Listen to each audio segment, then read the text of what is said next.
I'm sorry. Good afternoon, everyone. We are here at the Joint Fiscal Committee. It's 1 o'clock on October 16th. And thank you so much, Senator Westman. It's 1:03. I hope this attention to detail thing is throughout the meeting. I did my best, but that would be late. Thank you. First on our agenda is the minutes from our last meeting. I have yes, thank you. Representative Harrison moved that we approve them. Then second. Representative Wood seconded. Any discussion on the minutes? All those in favor? Say aye, please. Aye. All those Aye. opposed?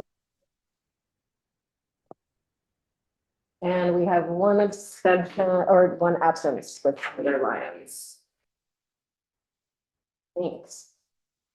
So moving into the agenda, today we're gonna get our regular update, our 2025 summer update on the picture of federal revenue, following up from our last meeting. And then we are here today primarily to talk about the federal shutdown. And so we have a number of agenda items related to that. And then following up from that, we're going to talk about premium assistance changes and Medicaid. Some of that a follow-up from the health reform oversight meeting last week, and some of it new material. And we are planning to wrap up at 4 o'clock. So, and Senator Lyons is here. Hello, Senator Senator. Birchall is in the hall. Oh. Can someone get Senator Perchlik from the hall? Thanks so much, He was Molly. out there on the phone a few minutes ago. Sarah Clark, would you like to join us? Thank you so much.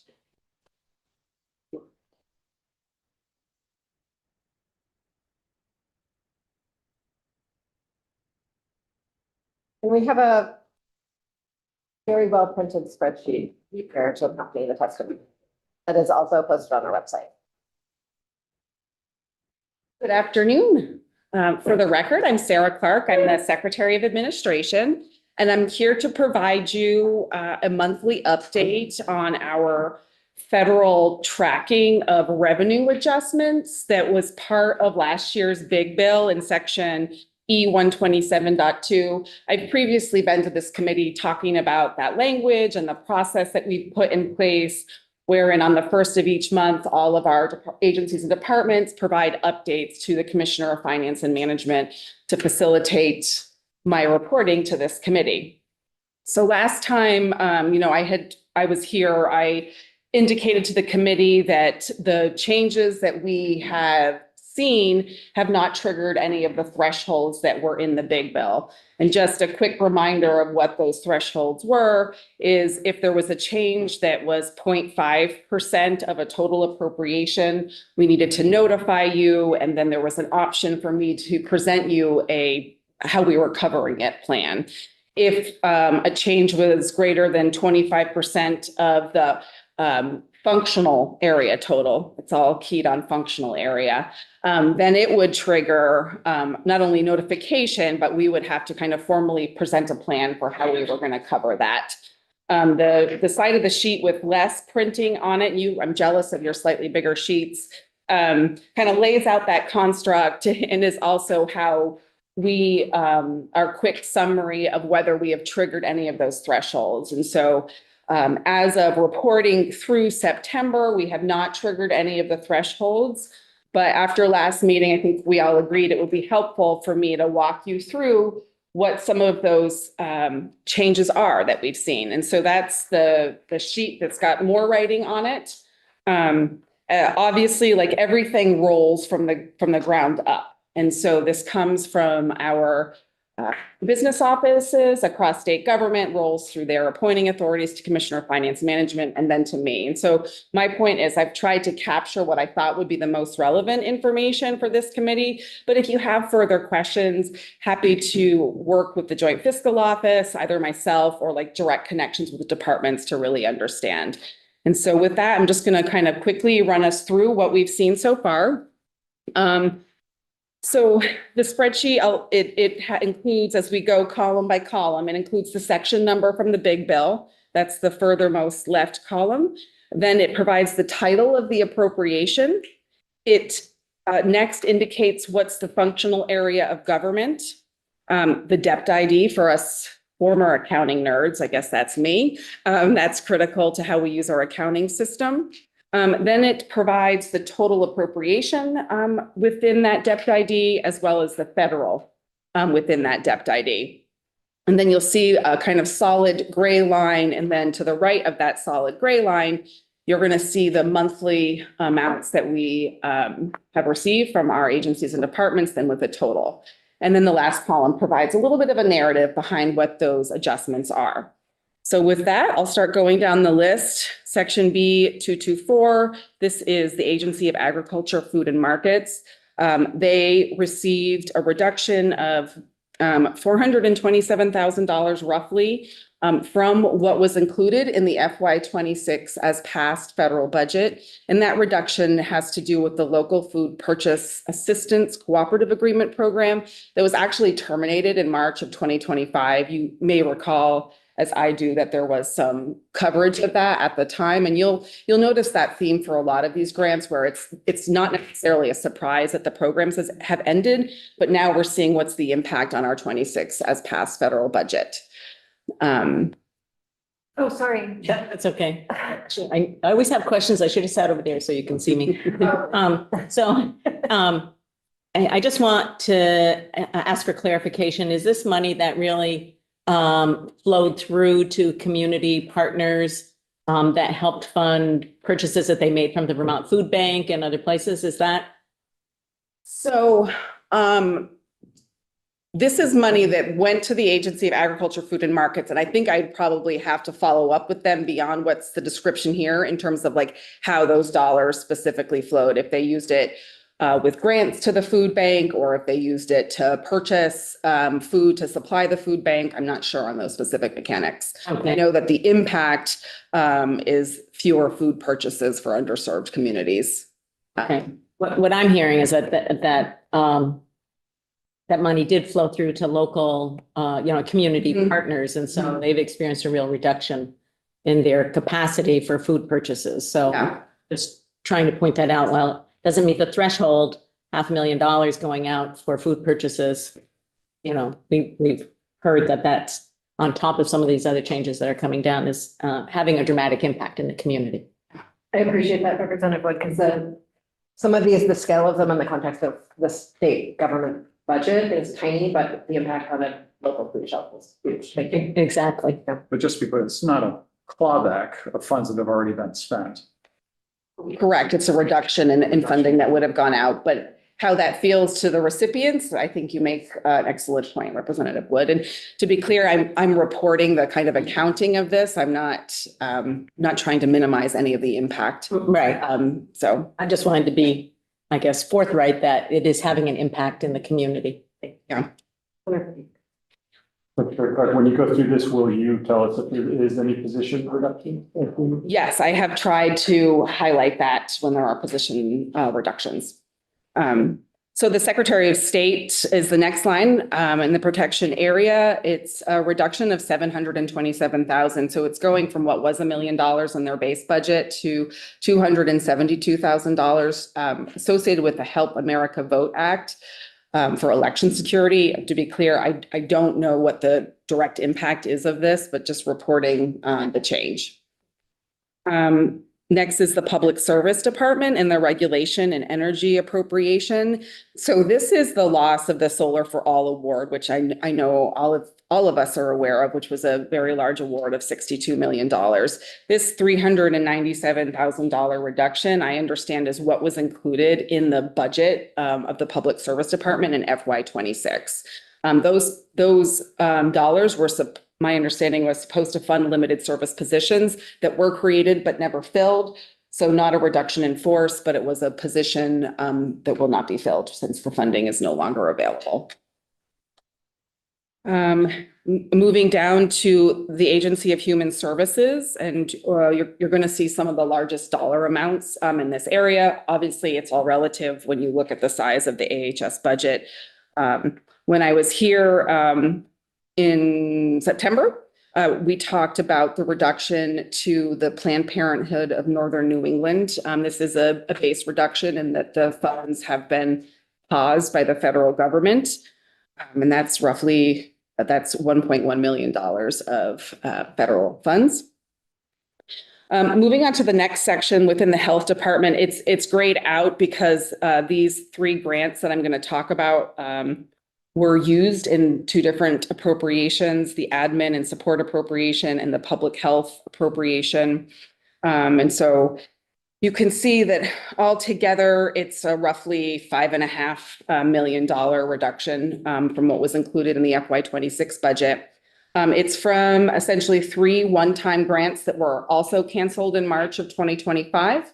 Those 3 grants included the Health Disparities Grant, $850,000. That impact led to the cancellation of some subrecipient agreements and 2 staff reductions in force. The second grant was the Environmental Justice Program of $838,000. This led to the cancellation of some subrecipient grants. And the third grant is the Immunization COVID Supplement of $4 million.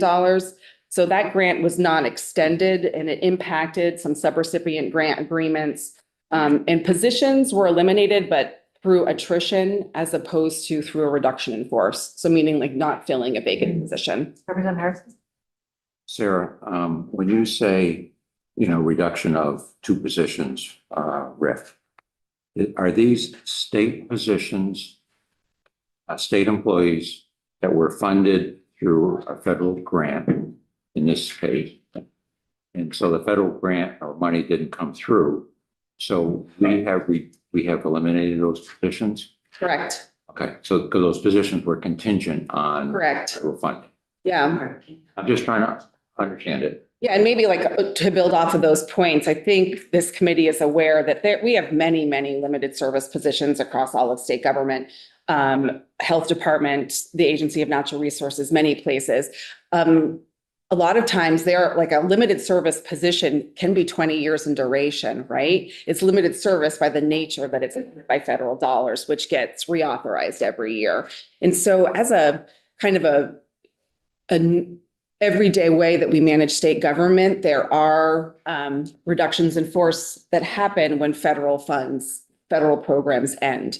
But, I'm here today to kind of report on what we've seen recently. So That's fine. So it's just different than the public service, which weren't filled. They were vacant. correct. They had not yet been recruited for, I believe. And then Sorry. the second one, the Environmental Justice Program, the cancellation of the subrecipient grants, how long had those grants already been received? Were the programs operating? Do you know that, or was it before they were actually? I think, and I don't want to speak for what I don't know for certain. So I'll leave it at that, but I think that's an area where we can follow up on. Yeah, and I know Tracy O'Connell is back there too, so. But Senator Lyons and then. So I'm looking at the immunization supplemental grant there for subrecipients. What are the implications there for access to COVID vaccine for kids? Is that not related to access? Is it administrative? What is it exactly? I think I'll just be honest, like I think I'd have to refer to the subject matter experts either at the agency. See one behind you shaking her head, so maybe we'll get to that a bit later. Unless you want to call a friend. Let's not. Let's not. Okay. Okay, Yes. so I appreciate you taking down these questions and getting back to it. Yes. Sarah's coming back up like 5 more times. I know. I won't have questions in 2 hours or answered, but I'll still be here. Could we please get a copy of the impacted subrecipient grantees and what the impact to each one of those organizations is? Yes. Just highlighting that this is impacting a lot of community organizations, and I think it's important for us to know how much and what for. Got it. I'm gonna ask the committee to pause questions until we finish the rest of the rows and then we'll go to that. Good idea. So moving down, the Department of Mental Health, there was a mental health block grant, ARPA, portion that was canceled as well in March of 2025. The grant supported youth with serious emotional disturbance and adults with serious mental illness. It was a one-time grant that was scheduled to end in September of 2025, and so it was canceled early. So the early termination resulted in $750,000 roughly of the award going unclaimed. And discontinuation of programs like the collaborative network, training and consultation, supporting independent peer parent representatives with stipends to attend the coordinating service plan meeting, some project management support for the 988 suicide prevention activities. Moving on to the Department for Children and Families and the Office of Economic Opportunity. I think I talked about this when I was here the last time. There was a reduction of $347,000 to the SNAP Nutrition Education and Obesity Prevention Program, SNAP ED. That program provided nutritional education and physical fitness supports for SNAP eligible households. This $347,000 represents the amount of reduction within the FY26 budget, which doesn't, as you know, the state fiscal year doesn't align exactly with the federal fiscal year. So this is the portion that hits in the state fiscal year. And DCF partners with the health department to administer this program. Moving out of the Agency of Human Services to the Department of Labor. This is also an ARPA unemployment insurance equity grant that was designed to improve equity and access to the UI program. It was terminated early as well, leaving $900,000 unspent. So the purposes of this program were to provide language translation supports, how-to short video creation, training, readability audits. The work in this area was 90% complete before it was canceled. The Department of Labor was able to partner with the Office of Racial Equity and the Agency of Administration and access some of those language access plan funds. If you recall, the legislature in partnership with the executive branch several years ago set aside, I think it was $2 million to be used for language access. And so they were able to leverage some of those dollars to complete the work. And that's kind of part of our, not necessarily in reaction to the federal reduction, but part of how we're trying to spend those language access plan funds across state government. So what I hear you saying is, that's the last one, right? There's another page. Oh, my more questions. Somewhere. And so this is within the Agency of Natural Resources, Department of Environmental Conservation. It's almost a $2 million reduction in the FY26 budget. Why that's important within the functional area of natural resources, we almost triggered, this is the kind of the closest we've come to triggering the language in the big bill itself. So this specifically reflects the rescission of the technical assistance funds that was going to support the USDA NRCS Regional Conservation Partnership Program. So it was the technical assistance to support farmers and forest landowners that would have received roughly $8 million in direct funds that were also canceled, but those funds do not flow through the state. And so therefore they're not captured on this tracking document. But important to understand, this reflects the technical assistance portion, but there was a larger reduction that would have gone direct. A lot of money. Yeah. Money. And that's it. Until next month. Are we allowed to ask questions? Now, I'm gonna ask the first one. What I understood you were saying, I just want to clarify, is that the UI equity work was basically completed, even though the grant was terminated. Am I hearing that right? They were able to finish the work that they had planned using language access plan funds. Yes. John Harrison? So the 12.3 million total reductions, is that primarily the result of the bill that was passed by Congress in May, June, whatever it was? Or is this just reductions that the administration, the executive branch pay over time? So I think it's a mix of items, like you heard me mention for a few of the grants that were actually canceled in March of 2025. And so this is like seeing those cancellations carried through into the FY 26 budget. So nothing in here includes any additions or subtractions we may get when they finally come to an agreement in Washington over the. Correct, Right. right, correct. I just wanted to make sure that I highlighted the direct recipient funds were also cut by 8.1 million in this last item. Yes. So if you would include that on the list of, I realize it's not a sub-recipient per se, but it also impacts community partners. Thank you. And I know the nuance around that and reporting for this is something that we were trying to figure out in the language that created this, and we never found a way. So I appreciate that we're sort of adjusting on the fly to include that kind of information. Thank you. Representative Shaw, seems to have a question. Thank you. Representative Shai, hello. Hi there. Thanks. And Sarah, thanks for this information. I'm curious on the mental health, 314, the mental health block grant. It was supposed to end as of September 30th, yet we still had $750,000 unspent, which seems like a lot. And I'm just wondering what the total block grant was. Do you happen to know what that figure is? I do not know the answer to that. Okay. Just But seems like that's a lot to be unspent with a couple months left to go in the grant. I can follow up with my colleagues at Okay. AHS and mental health. Great.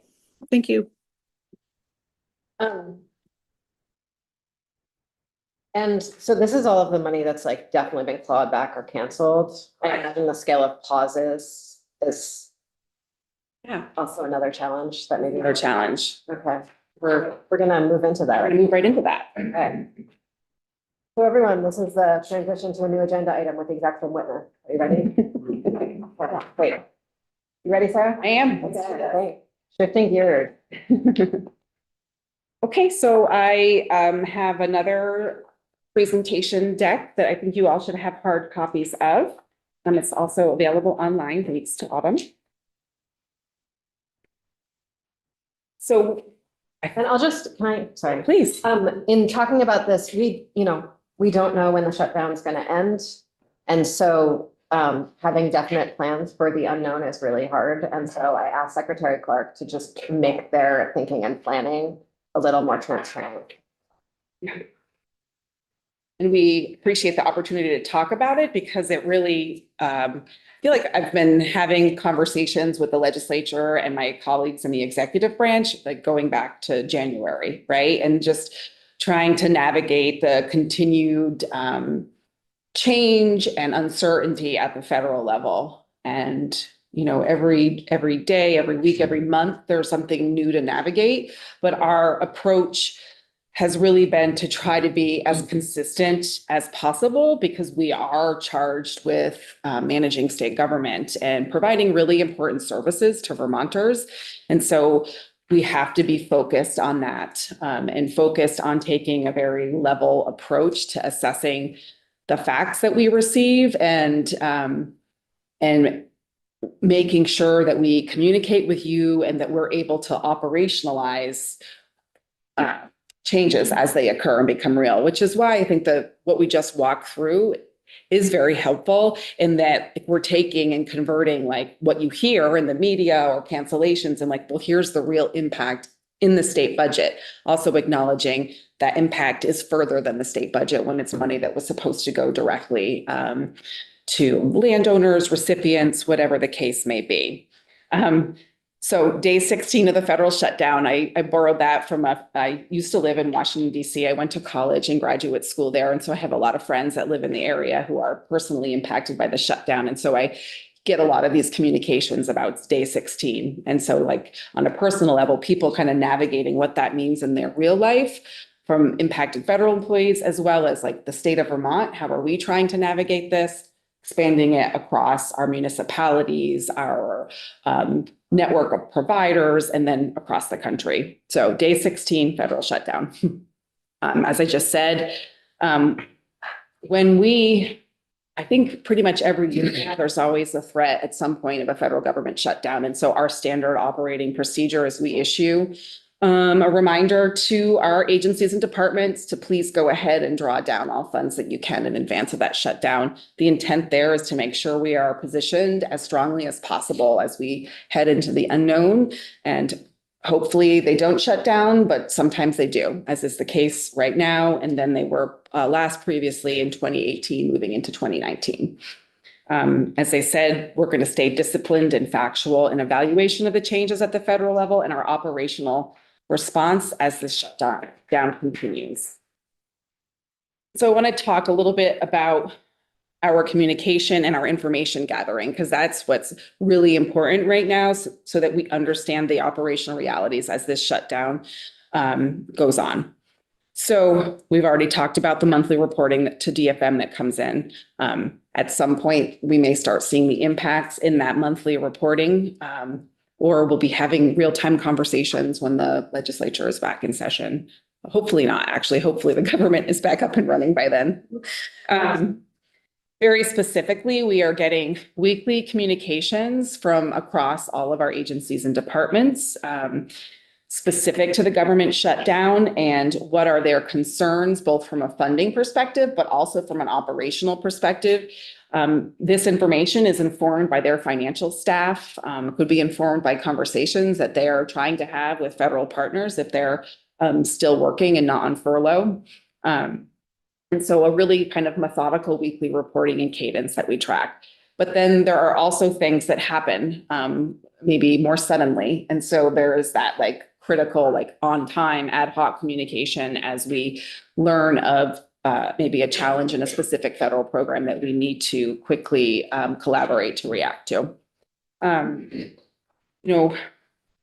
We receive a lot of federal dollars from the federal government. And so when you look across that spectrum, we have many different federal programs. So we're trying to prioritize by looking at some of our larger programs in state government so we can focus on those, but not lose sight of some of the smaller programs that may have important impact on communities or providers themselves. So it's balancing the risk assessment of large dollars with also not wanting to lose sight of any sort of other smaller impacts. It's also important that we monitor the access to our federal reimbursement systems. There is a variety of them, but some of them go down for routine maintenance. Sometimes they may just go down. And so we try to stay on top of that as well and make sure our agencies and departments are letting us know in the Agency of Administration and the governor's office. As I said, we engage with our federal partners. As able, that can be more challenged now with employees that are furloughed, or just there's fewer staff at the federal level since January. As is our normal cadence, but I always need to say this, I've spent 20 years managing budgets in state government, and that's really kind of the front line is your financial staff and your cabinet secretaries who are managing their budgets and the challenges that come in day to day, be it federal or otherwise. I think it's really important right now that we assess what other states are doing and how they're responding to some of the changes at the federal level, because I think we can gain information in terms of how to approach situations, and understanding what another state is doing will help inform what we believe will be the right approach to things. Standing together is more powerful than standing alone, right? And we've been working really solidly in partnership with the Treasurer's Office. The Treasurer will be here, I think, a little bit after me today. It's been, I think, very productive conversations as we assess the risk across our federal programs and also look at our state's cash balance and what we can or cannot do. So speaking a little specifically about our analysis of federal expenditures, we took a look at the second quarter of state fiscal year 2025. So that would have been a quarter ending 12/31/2024, essentially mirroring the period that we are in right now, but a year ago, to try to understand what were our federal expenditures back a year ago. to be able to assess the risk and the overall big picture. So roughly $674 million in federal expenditures quarterly. Expenditure is different than revenue. So this is focusing on the expenditure. That's not a fully inclusive number from our accounting system. It doesn't include things like our ARPA federal dollars that has its own federal fund. The federal highway funds are outside of this.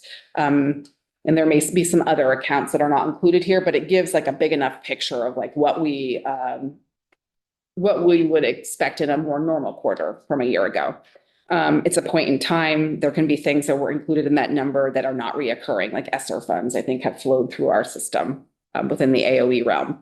So on average, about $224 million monthly in federal expenditures. When you look across all of the agencies and departments of state government, our largest expenders are the Agency of Human Services, Education, the Department for Public Safety, and the Agency of Transportation. That's not to minimize any other federal program or agency or department, just as we triage and want to get our arms around our exposure. That's where we're going to focus first. So within that big picture realm, it's important to understand some of those specific programs in the federal spending as we do a risk analysis. So Medicaid is our largest federal program. We've got the Agency of Human Services will be on shortly. And they will talk in more depth about Medicaid and also their other major programs. So Medicaid spends about $1.6 billion of federal dollars annually. I think the good news is that the Medicaid program has received its quarterly award for the quarter ending in December. So we have Medicaid funding through December 31st of 2026. What happens after that, if the federal government is not up and running again, I think is unknown. So, but the good news is money in the bank through December 31st. The other major AHS programs that Secretary Samuelson and CFO O'Connell will talk to you about, TANF, SNAP, Voc Rehab, WIC, LIHEAP. I just wanted to mention that to you so that you know those are on our radar as well, working in collaboration with AHS. The Agency of Transportation is also a large expender of federal dollars, federal highway funds. Though we don't have access to federal fiscal year allotment for federal highway yet, they are able to draw down from the prior fiscal year. And so I know that yesterday they were able to draw in, I think, roughly $21 million. So the money is still flowing in this area. And they don't anticipate when the federal government opens again, they don't anticipate any challenges with seeking reimbursement. So I think that's important. For the Agency of Education, I understand that Title I and IDEA are forward funded through FY26. An area that we're tracking of concern is within the USDA Child Nutrition Program. So this is school lunch, after school, where 2 days ago, if I had been here, I would have been much more concerned, but we did receive a monthly allotment yesterday of $5 million, which will fund this program for the month of October. Apparently it used to be quarterly allotments and they've switched to monthly allotments. So that just in this kind of uncertain era can Brings more uncertainty. More uncertainty. But for what we know now, through October. So as I said, we're going to track this similar to how we have done in prior shutdowns, where we're going to look at our major programs under the exposure in terms of when dollars may run out and what those monthly burn rates are to try to assess the impact and the risk. But what's different this time is I think there's more uncertainty in terms of what the federal government will be reimbursing post shutdown. And so I think the last shutdown in 2018 to 2019, it was a partial shutdown and we had certainty about the beneficiary programs. And so that is less known for us right now. And so as we do the calculus of the risk associated with some of these programs, that's in the back of my mind is whether the federal government will be reimbursing anything. There is some certainty in some programs, but not all. And so That's why the collaboration with the treasurer, as we navigate the coming days and weeks, and assessing our cash balances will be really critical. The next slide just talks contingency planning, which is really like reserves and appropriations. This committee, I think, is well aware of this. And so I've just got on the slide, like, what are our general fund reserves? People have a reminder of what we have set aside for, I think, some very thoughtful planning and very careful action over the last several years. What I'll highlight is, you are aware, last year's big bill, Act 27, set a contingent appropriations, which we ended the year very robustly. And so we were able to fill a $50 million appropriation to the Agency of Administration for use to deal with any sort of federal challenges in coordination with the Joint Fiscal Committee and the Emergency Board. So that $50 million is there, as well as another $60 million that was set aside, 30 million for federal activity, and then 30 million for federal and maybe other issues that arise. But I think positively, we are in a strong reserve position with $110 million of general funds set aside for just the types of things that we're discussing. And then lastly, we've already talked, so I'll be quick. Other federal funding concerns and considerations. There are some maybe smaller federal programs that we're tracking in the Department of Labor. UI admin has about 2 months of admin funding. That if the shutdown goes beyond the 2 months will be an issue to address. And same for their labor market information division. They've got about 45 days of funding. In the military department, the STAR-based program, which is an education program, they're furloughed, right? They're federal employees. So the question is, like, what's the action with those employees the longer that the shutdown happens? Fish and Wildlife has paused the Environmental Quality Incentive Program. I don't really know what that program is, full disclosure. I just know that it's paused because of the shutdown. And then, as I've already said, navigating the federal staffing challenges really varies depending on who you're working with, which agency. But like, for example, I think the EPA staff are still working, but it really varies. And so whether you can get someone on the phone that can help you provide guidance or navigate can be a challenge right now. So is the Environmental Quality Incentive Program the only thing in state government that's paused in terms of money leaving state government or programs being operated? I don't know that I would say that necessarily, Chair Kornheiser. I think in terms of the information that I'm gathering and aware of, it's one that has risen to my level. I think as we continue to move forward, navigating and collecting information, we'll have more information to share. Yeah. So certainly some of the monies that are going to sub-regional places are going to have an effect on community organizations. So those are things that we value and have asked to have happen. So those things may be shut down as well. This is simply at the state level, this particular program, which is a shame, really. It's a great program. Any other, yes, sorry, Representative Kimball. Madam Secretary, a couple questions just on the fund reserves. I'm assuming that those meet the statutory requirements right now. Yeah. The second thing you're talking about, your federal partners, so there was a recent announcement of cuts of the IDA and as we're going through this education transformation, that's a little troubling. Have you had word up through the Agency of Education about trouble kind of confirming what those funding sources are, even though it's good for 2026? Not much guidance there. Yeah, I haven't spoke with Secretary Saunders recently on this topic, but I think it's, from prior communications, I do think it is challenging in that area right now with the staffing reductions at the Federal Agency of Education or Department of Education.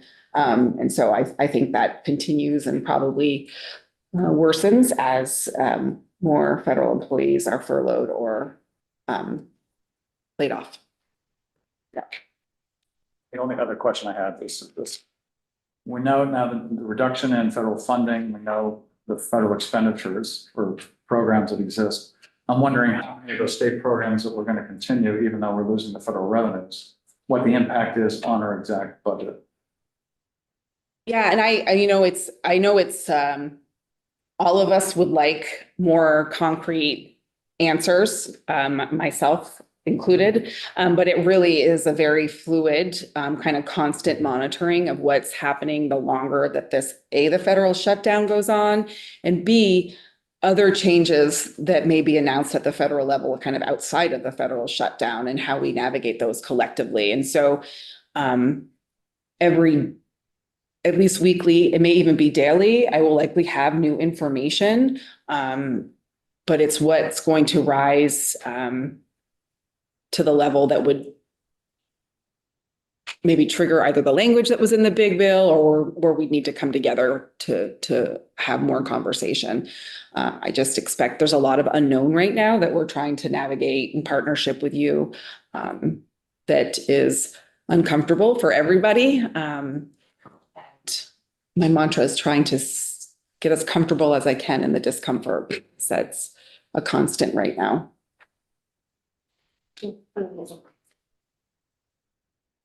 Question on the reserves and what the process might be to allocate those funds. Are you thinking about that? So like, and maybe this will come up later around the discussion for light, for example, like when would we expect the agency to make a proposal for any of the reserves? So I think in my hierarchy, like the reserves, the official reserves are like the last resort. And so I just put these here because I'm so thankful that they're there and that we filled them for the statutory requirements, but would be the last place that I would think probably would all agree where we want to go. But in my mind, it's like that $50 million that we set aside collectively appropriated to the Agency of Administration, whereas we, if we experience real impacts that need to be addressed, it would be that $50 million first. And I think the process, if I'm remembering the language, and my colleagues at JFO can certainly correct the record, but that would be the Secretary of Administration presenting a plan to this committee for a recommendation to the Emergency Board for action. But you could do that even without hitting that. Correct. You don't have to hit that amount, but in my mind, like at least the first 50 million is there if we need it. And I don't know yet when or if we need it, like, I think to some degree, the conversation with AHS later in the agenda is going to be an opportunity to dig in a little bit about if the board will need to meet and when. The other like related to that, because like that, for in my mind, like the 50 million is when we know something has been cut and is maybe not coming back. And so we're deciding collectively that we want to backfill that. But we have federal appropriations as part of the big bill. And so like, if we know we have a federal appropriation and we know with some certainty that when the federal government opens again, that we will get those dollars backfilled, it's I think a conversation with the treasurer about the ability of our cash balances to float us using that federal spending authority to maintain those programs. And I don't know, like, how long can we sustain that without federal reimbursement? I think that's like where the partnership with the treasurer's office and the legislature will be really critical to understand like what it is we can sustain and for how long. But the reality is like, we have the spending authority, the budgets have been established. It's just when will the government open up its doors again and start reimbursing us? And some of that reimbursement is happening, Medicaid, federal highway, like some of it's happening, but it's for those that are not happening that will. I imagine the treasurer is going to talk about this to some degree. And when you say we know with some certainty that the federal government's going to reimburse us on the other side, I guess I don't know where you would get certainty right now. It's like, I don't mean that quite as existential as it came out. I think, and nothing is certain right now. But I think there are programs where the federal government has either been silent or we have an understanding through our connections with our federal partners that like, yeah, that money is going to flow once we open up. I think there are other programs where they're like, we don't know. And so that's where, and I think it's very different from the last shutdown in that where I would have been, I wasn't in this position, but I would have been much more, I was at AHS, would have been much more confident that we were going to get reimbursed. Right. So that's like, how do we navigate that uncertainty? And I don't think anybody has the playbook other than to keep working together and moving forward and managing to the best of our ability. No, Robin has her hand up. Representative Shy. The whole committee is really helping me remember you up there, so. Yes, thank you, committee. I appreciate it. Sarah, I noticed you mentioned that the US disaster declarations, USDA disaster declarations aren't happening. Am I correct in remembering the governor requested a disaster declaration for farmers? So that's not going to happen until we have, or even be addressed rather until, is that right? So great question, Representative Shy. I just want to confirm my facts and I can do that because I know we did request it or the USDA did put it in. I'm just not sure if it like happened before the shutdown or not. But I think we are hearing that things are slowing down in that regard. And the same on the kind of FEMA emergency management to your question is that I don't think much of anything is moving there right now. Like nothing has completely shut down, but there's not much moving. And so we are still communicating with our federal partners at FEMA, but not a lot happening concretely. Right. Okay. Thank you. Thank you very much. See you in a few minutes. Treasurer Pichek, thanks for joining us. Yeah, thank you for having me and thank you for accommodating me being remote as well. So I think you just heard the conversation we were having with Secretary Clark and would love your office's thoughts on what next steps are going to look like and what our capacity is to move through this. Yeah, absolutely. No, thank you for that. When we were thinking through this challenge in this moment, one of the things we wanted to try to get a sense of was what's the scope of the problem? What's the scope of the challenge? How much federal money typically comes to the state of Vermont, during the second quarter of our fiscal year, the sort of period that we're in right now through the end of the year. And our team took a look at that and the secretary touched on this, that, on the one hand is a large number, but then when you think about the funds that have already come to the state or are committed to continue to flow during a shutdown, or unusual payments that were made in this quarter of the previous year, you get down to a much smaller number, sort of in the $30 to $50 million range that you have to sort of take a closer look at and look program by program, which the secretary talked about.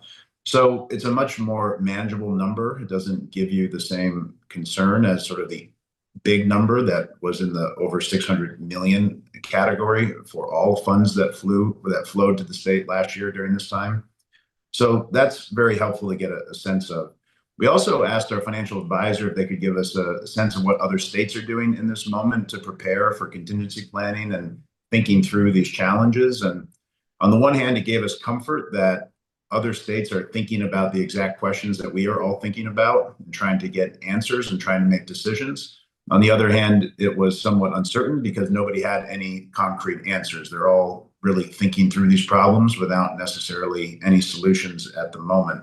We also had conversations with the rating agencies to try to understand if different avenues would be viewed differently by the rating agencies. And I'll just say sounds like there's a broad expectation that states that are in strong cash positions, like the state of Vermont are, if it ever got to a point where they needed to borrow in anticipation of federal funds, that was something the rating agencies seem to expect states to do. So I don't think it would have a negative short-term or long-term impact on our credit rating or the way that the credit rating agencies view our state. They understand the position that we're in because it's the same position that every other state is in. And unfortunately, we have a lot of cash at this moment to be able to have more flexibility than maybe previous times where there's been a shutdown like this. The other thing that we wanted to think about is what's the legal authority of our office to be able to, lend money to the state for programs that otherwise would be federally funded that we're simply waiting on federal funds for. And we do believe that we have the legal authority for the Department of Finance and Management to issue the Treasurer's Office a warrant, basically an order for payment for certain programs. And then we would be able to make those payments with the anticipation of federal funds coming in to reimburse those in the future.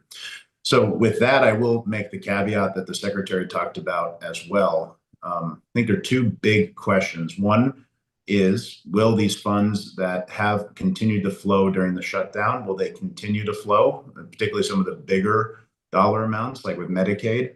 And then if there are expenditures of state funds in anticipation of federal funds, will those be reimbursed? Obviously, if we have confidence that they will be, then it's really lending. We're talking about lending to ourselves on a very temporary basis. If in fact those funds are not reimbursed, then we're really talking about spending, and that's a different conversation to have. In terms of the cash balance, how much money the state has at the moment, the money flows and is cyclical, sort of during the calendar year. Our high is around July, and our low point is around December. So we're coming up on sort of the low point for the fiscal year.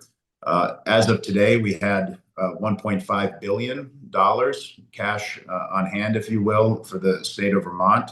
Now, some of that is committed, some of it's illiquid, some of it's restricted. But if you think about what is it that's unrestricted, that could easily be available for purposes like we're talking about today, it's in the category of $700 or $800 million. So a relatively significant amount. So I don't think the question here is whether we have the capacity in the short term or medium term to sort of withstand the withholding of federal funds or the government being shut down for an extended period of time. I think the critical question is, are we confident and do we have confidence that any of those funds that are lended will be retroactively repaid by the federal government? I think that is the big question, and in some ways unanswerable, but something we have to continue to navigate and try to get more clarity and certainty on. If there's an area where you have uncertainty on that, does there need to be some sort of guarantee from the e-board or joint fiscal that it would be included in budget adjustment if the reimbursement doesn't come in? What does the process for that look like? Yeah, I think in that case, if there was a great deal of uncertainty, we're talking again more about spending than we are lending. And if we're talking about new spending, then that's something that we don't believe we have the authority to do. So that would be something that would have to have a discussion with the legislative powers, the e-board, and the administration as well. So that would be important. I think the other thing I'd mention is, the monies that were put aside for not our normal reserves, but the monies that were put aside for the federal uncertainty reserves, if you will, those could be a better place to start, because obviously if there is some uncertainty about the repayment, there's some expectation there that money would be spent rather than lent. So, that could be a good buffer for us as well. So just we'll flag that also as maybe something as a first stop before we even get to the place where we're thinking about lending to ourselves. But that's something that the secretary and I will have conversations about. Thank you. Representative Harrison? Yeah, Mike, thank you. And follow up on Emily's question. I heard what you said, that, it's almost an expectation that states may want to borrow in anticipation of receiving federal funds, and probably wouldn't negatively impact our credit rating going forward. However, in this uncertainty, and put aside the reserve that we had from this past year, if we backfill like programs like LIHEAP and others, okay, not knowing whether Congress is going to reauthorize those programs, what kind of position does it put us in if, 10 million may not be the right number, but let's just say, all of a sudden there's $100 million that we thought Congress was going to authorize, but they didn't. This isn't just a shutdown. This is whatever their new budget is, and none of us know. Will at what point does that start to impact our credit rating? Yeah, no, it's a good question. So just to back up for a second, when we did the survey of other states, there are states that are taking the position, or they're preparing the position, that if the federal funds that they're expecting do not come, then they plan to lay off workers that are connected to those federal funds, state workers. and that they, other cases are saying that they're not going to administer federal programs. The state is not going to administer federal programs unless the federal funds come. So some states are looking at taking the position of basically drawing the line. That's a policy decision, obviously, because that will come with benefit consequences potentially to constituents. To your question about what if states do step into that position, it's really all about the uncertainty and the scale. If it is a relatively small amount and there's no uncertainty, then it's hard to see how it would have an impact. If it's a great deal of uncertainty and a great dollar amount, then it's a different question. Because at the end of the day, that's really much more about new spending, right? That's about a new appropriation. That's about coming up with new money. It's not about lending to ourselves in anticipation of federal funds coming in. So those are the two extremes on the bookend. In terms of, what more likely, might happen, there's probably a mix where there's some funds that have great certainty, others that don't.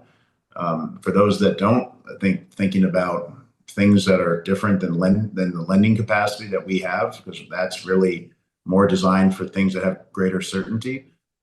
That's, I think, a very fair and appropriate way to go.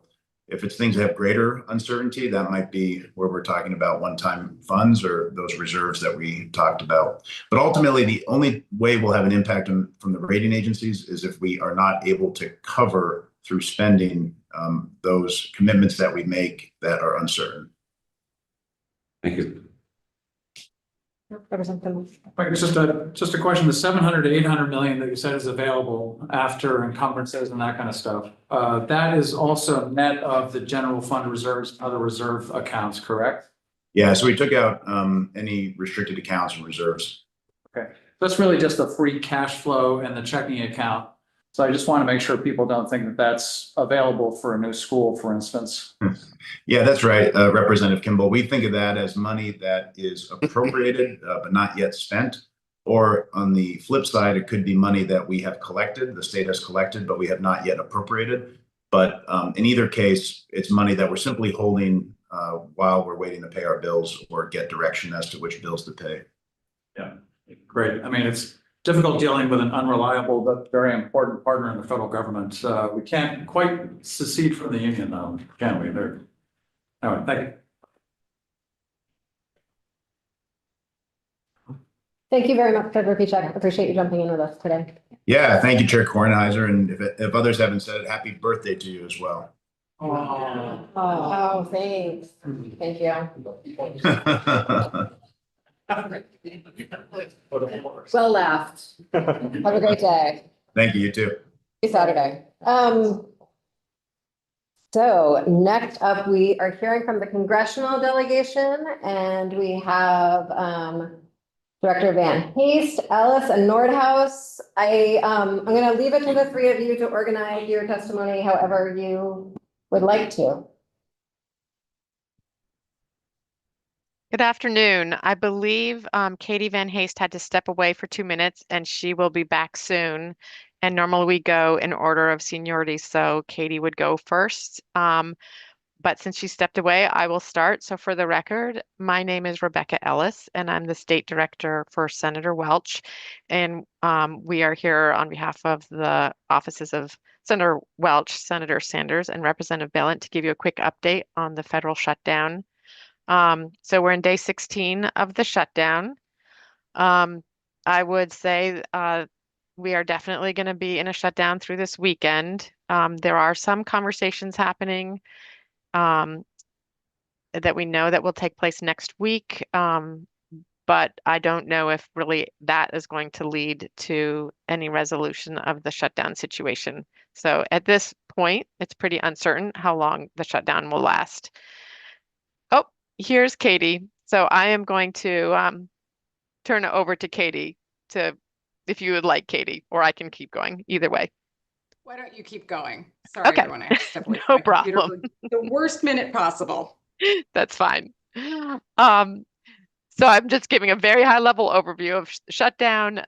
So right now in the shutdown, some of the things that we're looking at are the impacts on federal employees, of course, the impacts on revenues to the state, but also the functioning of various different program agencies. And a quick summary for federal employees, there are roughly 6,500 federal employees who work in Vermont. 1,500 of those are postal service employees. They are not impacted by the shutdown. They continue to get paid. Then we have a pretty large number of employees who work for different parts of Homeland Security.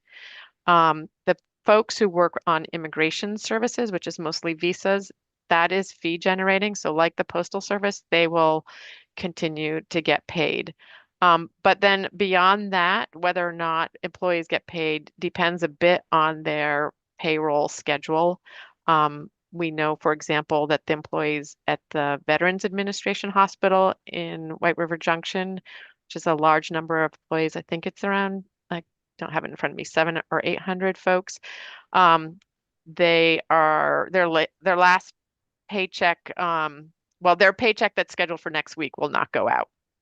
So we know that our understanding is that the FAA employees, for example, at the airport, that they have a paycheck due next week, which will not go out. And then we have a number of other employees, but smaller numbers, like 100 employees who work for the U.S. Department of Agriculture, in Rural Development, U.S. Department of Agriculture, in Natural Resources Conservation Services, who are not working and currently not being paid. Our expectation is that they will be paid retroactively. In terms of the functioning of federal agencies, they are, I would say, slowly, many of them grinding to a halt.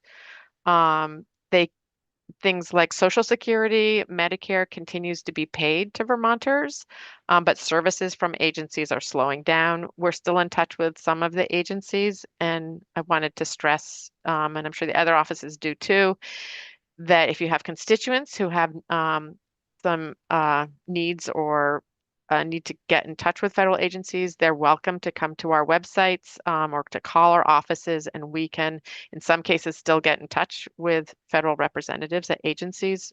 But again, as I said, that is slowing down. And just also wanted to mention that, as people know, the president has been threatening mass layoffs of federal employees. That was deemed illegal yesterday by a district court judge. We've also seen a number of grants being canceled, a number of Department of Energy grants canceled. There's been more announcements, threatened announcements recently. Again, we believe those canceled grants, it's illegal to cancel them, but we'll see how that rolls out. I'm going to finish there, and happy to turn it over to Katie. Thanks. And Katie, glad you could join us. Sorry that we started at the exact moment that you stepped away. One question I have for everyone, and maybe you were already planning to address, is for the vast swaths of future reimbursements that feel uncertain, curious how we should be working with you to make them even slightly more certain. Great question. I can do my best to speak to that. So I think just to start, let me try to speak to that, and then I'm going to zoom back out a little bit. Let us know what they are first and foremost, right? And let us know what you're hearing, because I think sometimes there is an assumption that we are getting a heads up from agencies that grants are being canceled. Not true. So don't assume, unfortunately, I hate that I'm saying this, right? But don't assume that your congressional offices know exactly what's going on. So if you hear stuff, let us know. Even if you think it's a rumor, we can try to track that rumor down for you. I would sort of couch this as we're all on the same team here trying to figure out what's going on together, and we can do our very best to figure out what that is. But the more you can help us identify what those key funding mechanisms and gaps and reliances are, the better we can do to even make sure that some of that is clearly articulated in some future, fingers crossed, funding deal. So let me just zoom back out a little bit to make sure that there's a good table setting of the different terms and conversations that we're having. And if any of this is really obvious to folks, I apologize and I'll move quickly. So we are in a current government shutdown for fiscal 2026 funding. So that is the funding that begins October 1 and runs through September 30th of 2026. That then has ripple effects that sort of we're still continuing to see. Some agencies stayed open for a little while. They're losing their ability to continue to function, so they are closing. When a federal shutdown occurs, each agency for themselves determines what employees and functions are essential and what are not. Essential employees, like all of us here presenting to you now, that our bosses have deemed essential for the functioning of their congressional responsibilities to Vermonters, are working without pay. Then there are workers who are furloughed.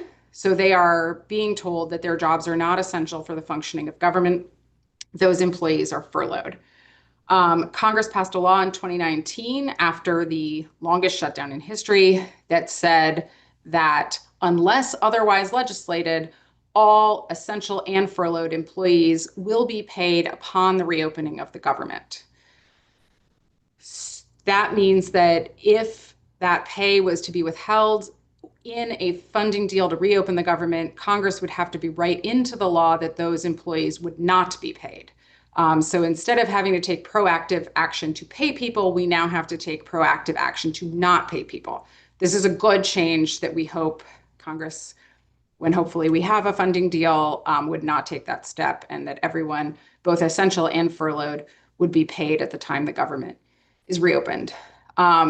Rebecca already walked through the small groups of people who do continue to get paid because their agencies or departments are fee funded. It's a small group, but they are able to be paid, which is good news for them.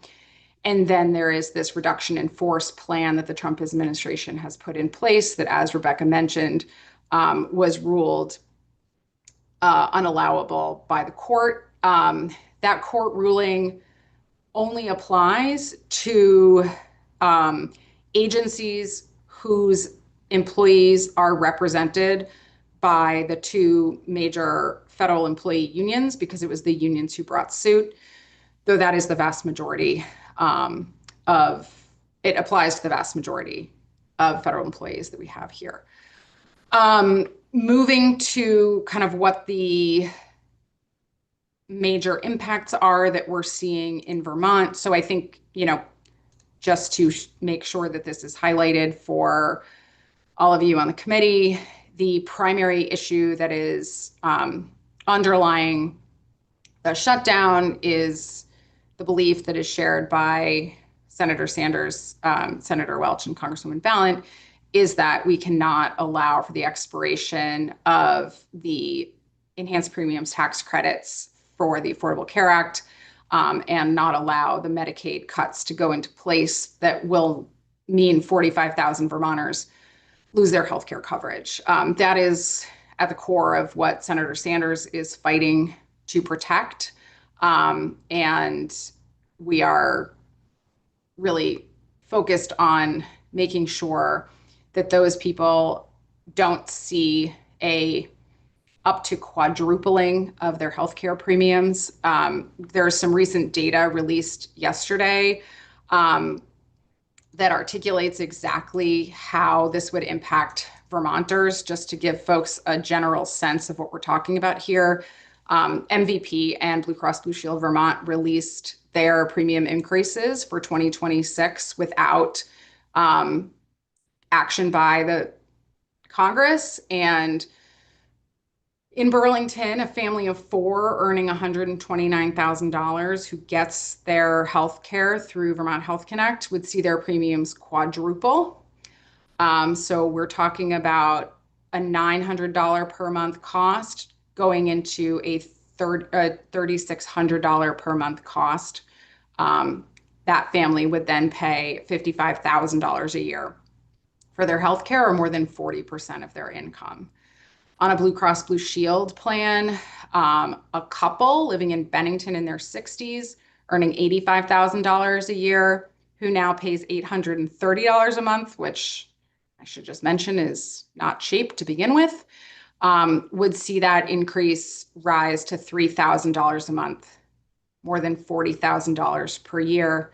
And again, this is for a couple whose earnings are a total of $85,000, so just under 50% of their income, which would be spent on healthcare premiums. We know that some large percentage, more than 10, a recent survey by our office said 16% of respondents pay over 50% of their income on housing. So you couple a 50% of your income on housing with 50% of your income on healthcare, there's nothing left. So that's what's at the core of this fight, and I just think it's worth articulating that for the record. Happy to answer questions about the specific agencies and programs that we are seeing impacted, but I want to make sure I spend my time answering your questions instead of predicting them. So I'm going to stop there and turn it over to Jessica. Thank you, Katie. And we're spending time later on the agenda at 3 o'clock on the premium assistance changes and the impacts to Vermonters. So I appreciate you highlighting them, and then we'll circle back to some more depth on them later in the day. Right, thank you. Jessica, congratulations on your new position. Thank you. Or condolences, whatever you'd like. I'm Jessica Nordhaus. I am interim state director for Congresswoman Ballant. And I feel like Rebecca and Katie covered pretty well what we are watching as well. Obviously on the House side, the mechanisms are a little bit different. So while the senators were feeling pressure to pass a continuing resolution, Speaker Johnson has sent the House home. So we've had no votes for the last memorable history. It's been many weeks, and they were supposed to be in session this week. They are not. Apparently they won't be in session next week unless there's some action taken. So right now there's really a stalemate on the House side. There is, Republicans are not there to negotiate and to try and work a way through this, but Katie articulated really well what my boss is fighting for as well. We are also watching what the administration is trying to do to get military families paid. They're using some temporary money as a fix for that. I learned today that Vermont WIC has heard from USDA that they've reappropriated some money from the Farm Bill to cover WIC benefits. Vermont WIC has done a great job of getting themselves set up so beneficiaries and participants are covered through the month of October and the month of November. So kudos to them, but other states are not in such good shape. In fact, I believe New York WIC benefits ran out yesterday.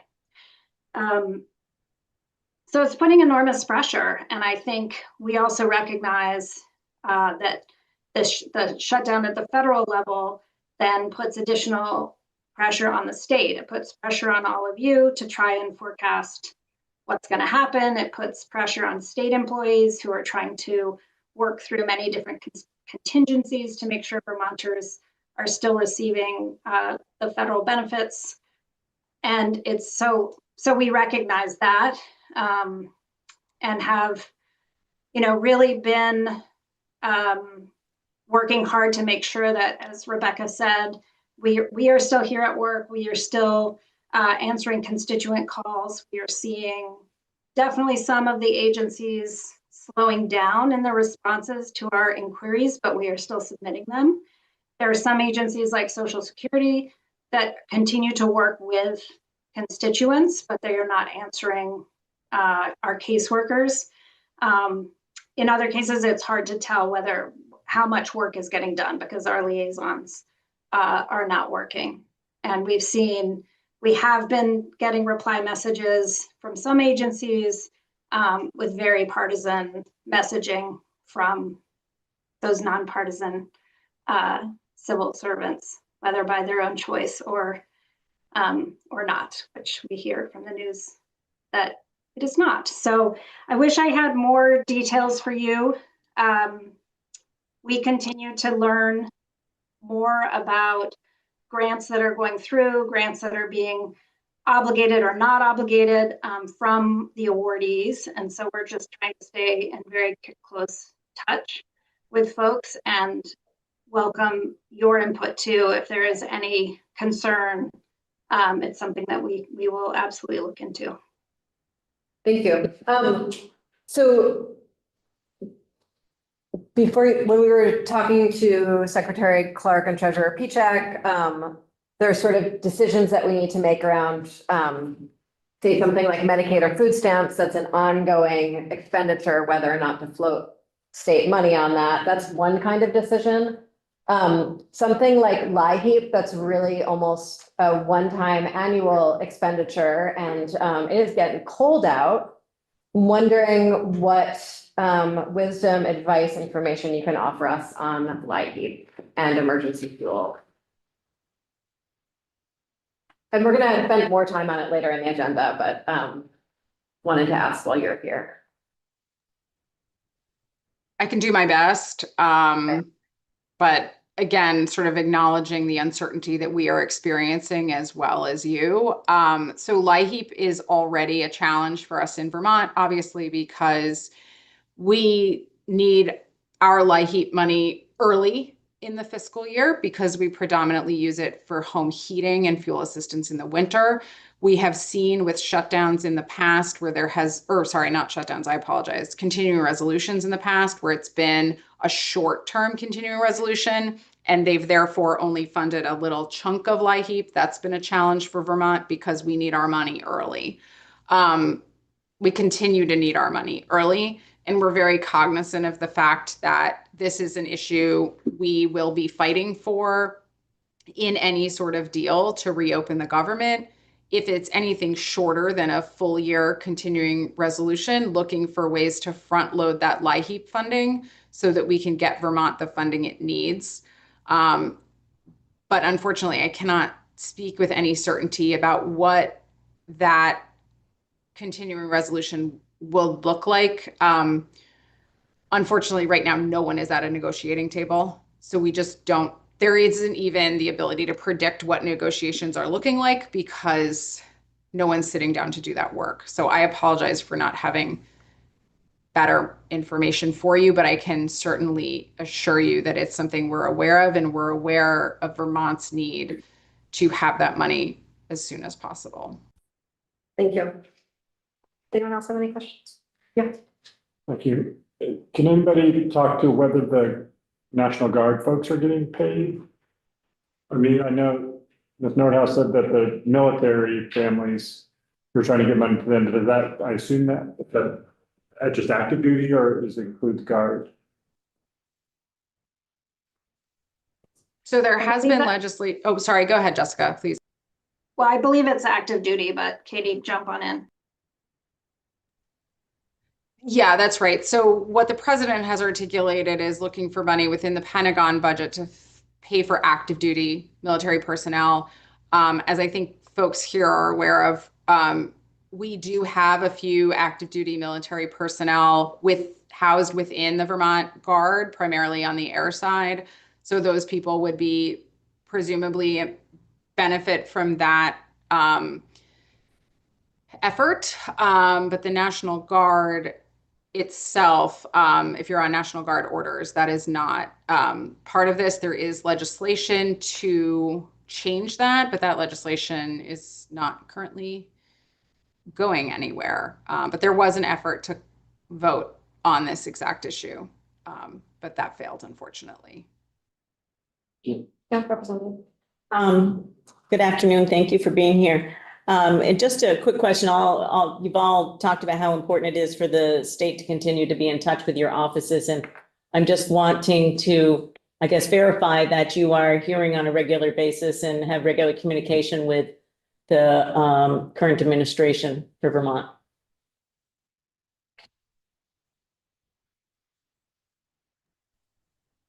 I can jump in and say, yes, I know that our staff are frequently checking in with folks from the Scott administration. Thank you. I Your would just- staff are checking in. I was just wondering if the communication is going both ways so that you're hearing about the impacts here on the ground. I would say the answer to that is no. We are not hearing proactively from the Scott administration about the impact. Thank you. Thank you very much. Thank you all three for your time today. I really appreciate you jumping in very much.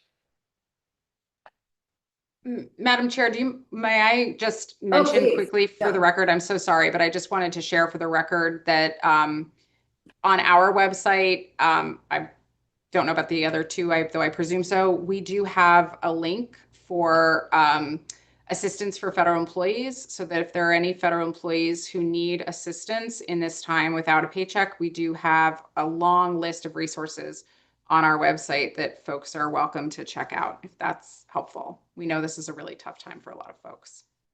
Thank you. Really appreciate you sharing that. So we are going to talk now about AHS impacts. And then from there, we're going to go a little bit deeper into LIHEAP specifically. So we have Secretary Samuelson and Chief Financial Officer O'Connell.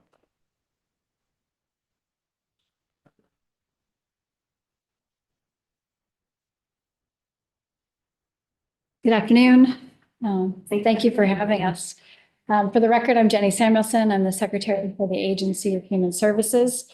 And we're going to run through this afternoon, at least at this point. We'll talk about some other impacts later, the impacts of the federal shutdown to the agency.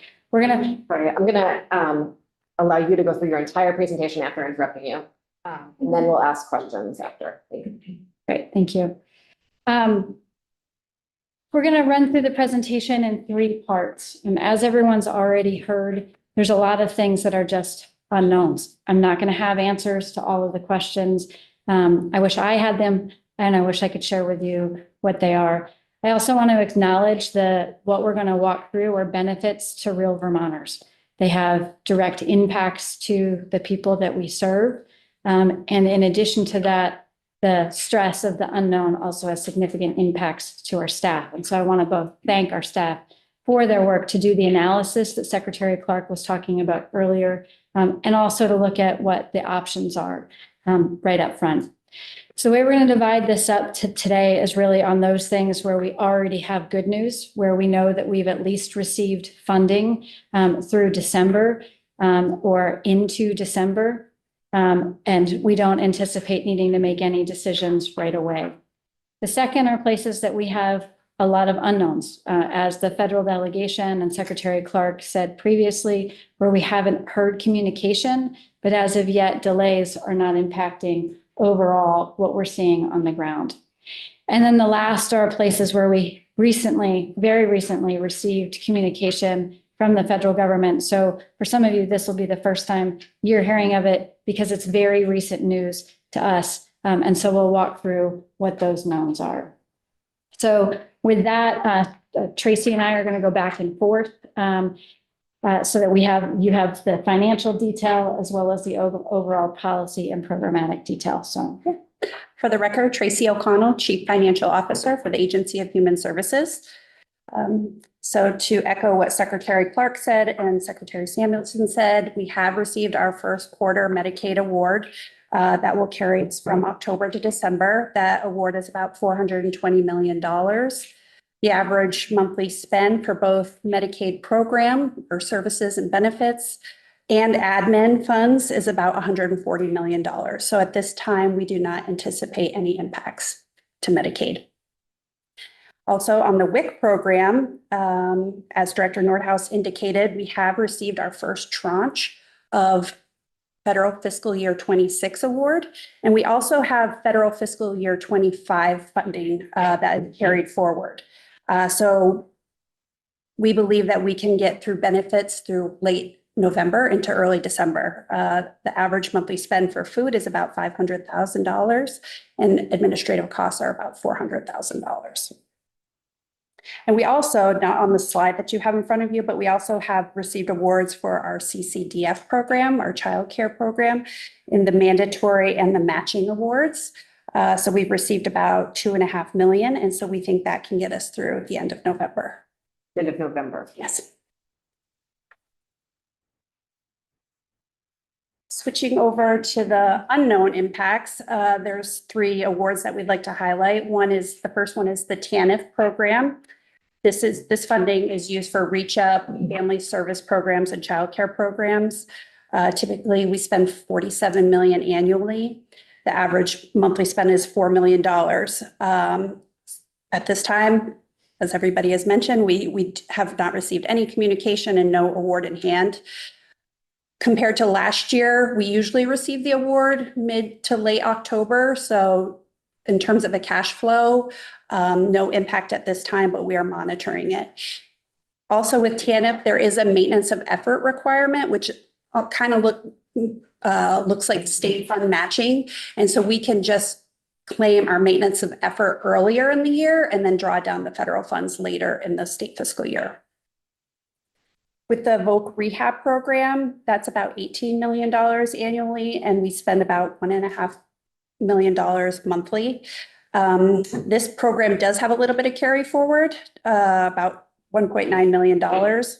And again, this one, we usually receive an award mid to late October, and this also has a maintenance of effort requirement. So again, cash flow not yet implicated in this program.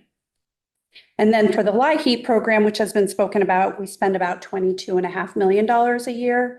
The big seasonal benefit is due to be released on November 12th. And so we are actively monitoring this situation. We could push out the benefit 1 more week, and then which with no impact. And I'm certainly going to be in communications as we know more about this program. So that is one that we would not normally have received funds by now, but we are closely monitoring it because of the federal shutdown. Okay, the largest impact that we know of at this point is the SNAP program. Just as a reminder, currently expends between $12 and $13 million a month, and that supports approximately 31,000 households in the state of Vermont, or 63,000, a little more than 63,500 individuals. As a reminder, it's a federal program and it is fully federally funded. What the state administers primarily is eligibility and enrollment on behalf of the federal government. There are lots of aspects of the program that we don't implement. For example, payments to food vendors and other options, which is really important as we go through to understand as we go through this. Late Friday, we received a letter from the USDA that we are trying to still find out more information on. We hope that we will get frequently asked questions, which will give us more detail, but what we have so far is minimal. Specifically, that letter says if the current lapse in the appropriation continues, there will be insufficient funds to pay for the November SNAP benefits. And that's the federal government paying that $12 to $13 million. They indicate that they are forced to direct states to hold the November issuance files and to delay transmission of the state transmission of those to the state EBT vendors, essentially saying that SNAP will end or will not continue in November. This means that the benefits will be available through October, but the totality of the impact in November is unclear. Remember, we don't administer the program fully. And while we know the funding is unavailable for clients, one element of the federal contingency plan is data that is released to the vendor that actually pays the benefits to the stores who sell the food. That they are not going to be releasing that data. And so if that happens, it could mean that the cards that our Vermont residents use are no longer functional beginning on November 1st. Vermont, along with other states, we're really trying to assess the impacts of this notification on the STAP program, including how to mitigate it for clients currently, and also what it means for eligibility and enrollment going forward. We have been exploring what it would look like to potentially backfill the program with state funds in the interim basis. But again, we need to get the frequently asked questions because it looks like the federal contingency plan may make that impossible at this time. We've been in lots of communication with other states, and most other states have come to the same conclusion and are not going to be able to backfill it with state funds. We continue to evaluate our options, and I look forward to partnering with our legislators and others. Again, there are a lot of unknown questions that we still are exploring in order to determine what could be our next steps. We'll be in close communication with you, and we'll be in close communication with other states. And like most of the issues, we'll be in close communication with our federal delegation. I'm gonna just get a little pause there for a second. So I just want to make sure I understand the mechanics that you're describing. You're looking into backfilling the SNAP money and having SNAP benefits and having it issued, but it looks right now like the federal government would prevent essentially like the card reader company from being able to read the cards. That was information that we received just before we came into testimony, that yes, it looks like it may be that the file that is necessary for the card readers to actually work is not going to be transmitted to the vendor. And so the cards that we have right now may not be workable. Again, we don't know all of the information. We are exploring whether that is actually true. Okay. And yet that is one of the elements that is currently in the federal contingency plan that they have for the shutdown. And if that didn't happen, is it actually mechanically possible to even backfill and have the benefits go out, given that some of them sort of go directly from the feds to? So what we have been exploring is whether it is mechanically possible for us to provide payment to the vendor to release the funds. That is still under exploration. It looks like the mechanics may be there, but the vendor that the federal government is paying may shut down. And so there are a lot of unknowns here. It's why we haven't been able to reach out at this point, because there's a lot more unknowns than things that we actually know. Your question was my. Great. Thank you. So I want to make sure that I'm understanding, because I know that some folks get a cash benefit as opposed to EBT card. And so is the same circumstance applicable to the cash benefit? It is my understanding that for the benefits like TANF and other types of benefits, which are a cash benefit that you could go to the ATM and withdraw cash for, those will continue on the EBT cards. Benefits that actually require you to be able to swipe your EBT card in the grocery store, even if it is a cash benefit, that the EBT card itself, it looks like may not work. I guess a follow-up question is about what kind of communication is happening with community partners like the parent-child centers, community action programs, folks who assist folks with low income. This is very early information. We're not sure what the impacts are. We have had some conversations with organizations like the local food banks to assess what they think both would be the impact and their opportunity to help us facilitate up some of the options that we are exploring. But again, we just found out about this, and it's been dark.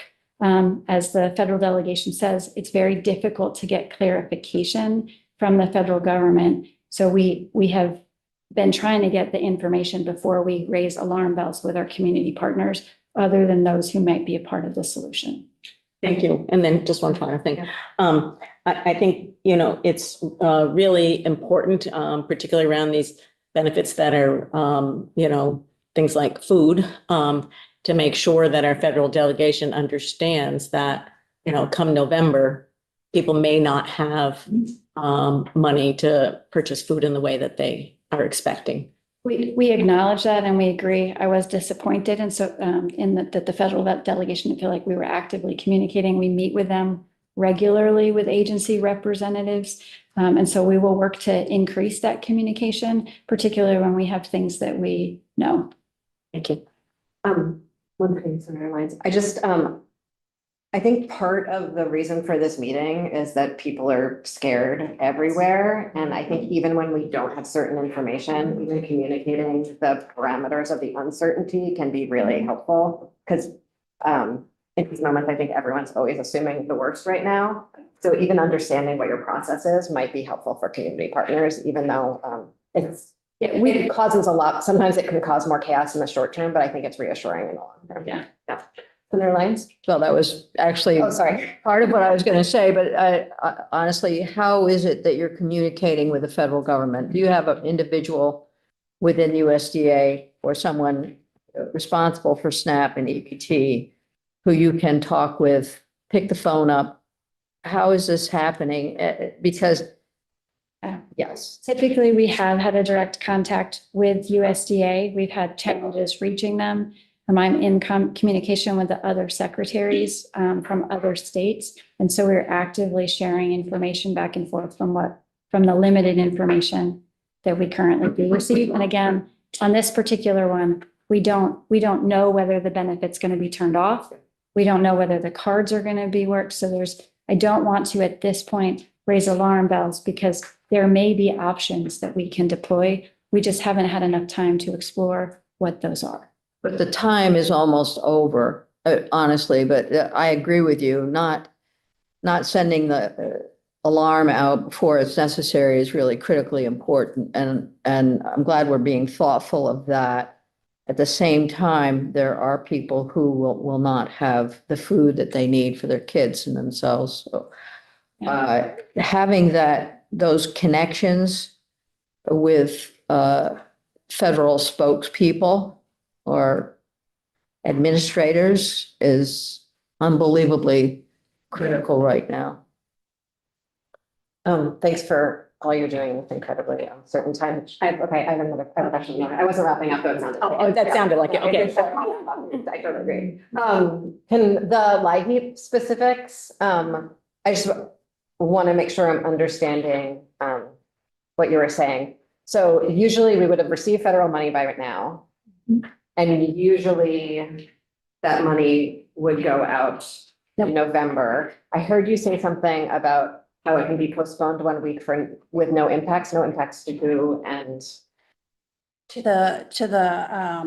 when we send the funds to the fuel dealers. okay.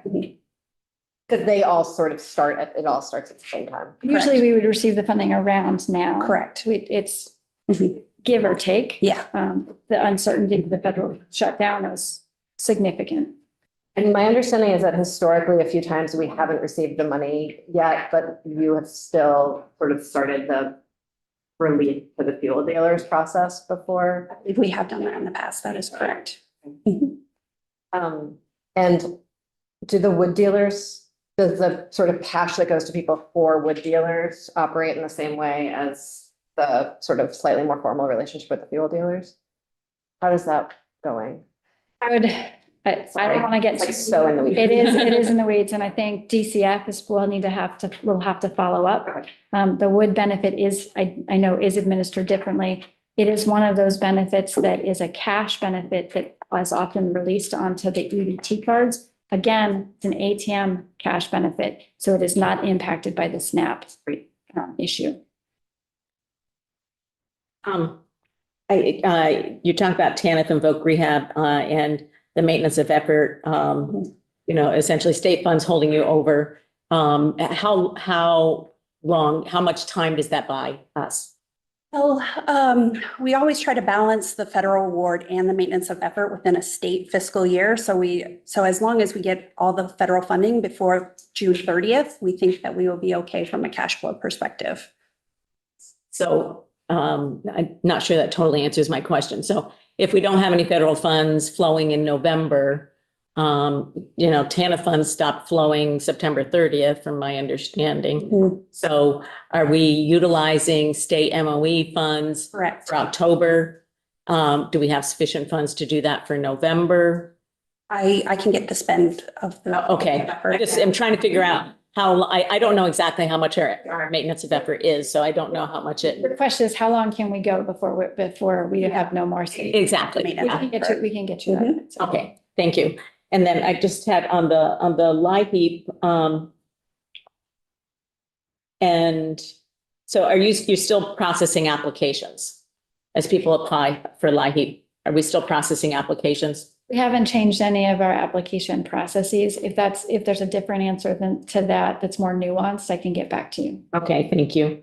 And then some of our community partners may need to borrow funding if they have the ability to do so.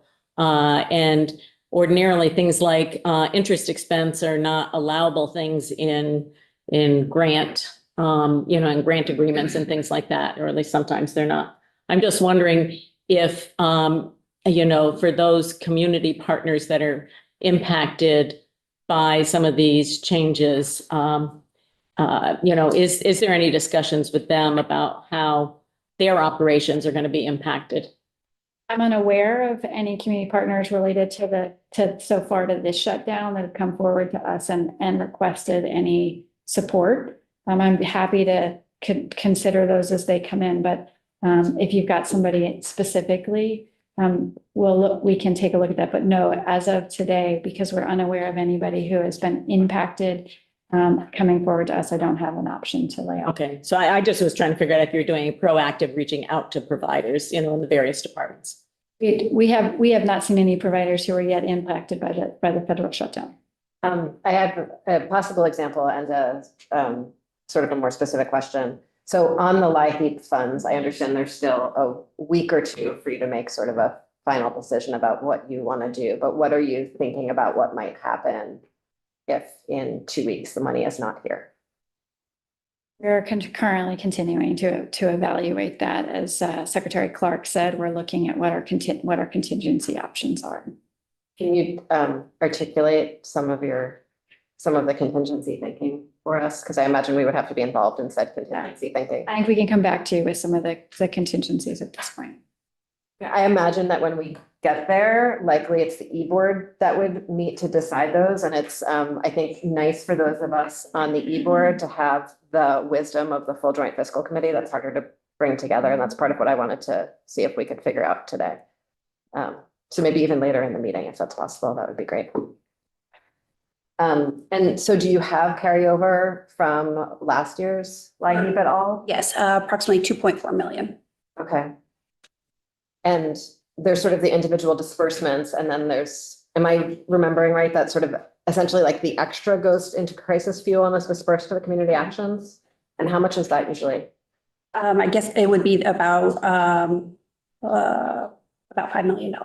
Okay. And so if say the community actions are borrowing in anticipation of crisis fuel, that might be sort of a scenario where we could work with those agencies. Just a quick question on that. If I remember correctly, every year there's a LIHEAP benefit that's set. So has that been set yet, or do you have to wait to get the money? I know that the calculation is being considered based on last year's award. But they have a formula that can be moved quickly depending on if the award does come through. And if the award hasn't come through yet, would you create a formula in anticipation? Yes, in conjunction and consideration with the legislature. Depends on the weather too. Yes. Yeah. Last year, but you don't know what's coming this year. Thank you. Anyone else? I think at some point you said illustrative about this list. Are there more things that are not on this list that are sort of paused or programs? I understand it's saying comprehensive. If someone's going to find 50 cents somewhere and yell at you about it, but Yeah. to the best of your knowledge of. Yeah, we have a briefing from FFIS, which I think JFO colleagues also get, that has a full list of all the federal programs and the where they sit in terms of bypassing appropriations, receiving advanced funding, carryover funds. That's pretty exhaustive for all federal programs that flow through the state. So. Can you forward that to Autumn for us? Sure. Yes, testimony. Sure. Anyone else? When you were talking about the SNAP benefits, the federal funds don't come through and we can't backfill it with state funds because the issuer is unable to actually read the data file. So that just seems unconscionable to me in a way. So because the issuer is federally funded, Issuer is federally funded. It's a federal program that the state administers. so it isn't something that we could fund the issuer that's coming right from the federal government. That's one of the things that we were exploring, related both from the feasibility, and the feasibility from a technology standpoint and from a funding standpoint. And the issuer indicated to us that there is not a mechanism in which they would have to be able to use the cards. It's not data that comes from the state. I did ask whether it's a data file that we could generate. It's not a data file that we could generate. And again, I think a bigger question is whether that vendor is going to continue to be operational or is going to need to shut down during the period of the shutdown. I mean, as I said at the beginning, these issues impact real people. Yeah. And so it's really very challenging to walk through them, both whether we're thinking about it as conscionable or otherwise. This is food benefits that go out to real folks. And we've got a team that's working really hard to try to come up with a contingency plan. Representative Harrison. So I know you said you're going to try communication with all the various people involved. However, not everybody will get the message.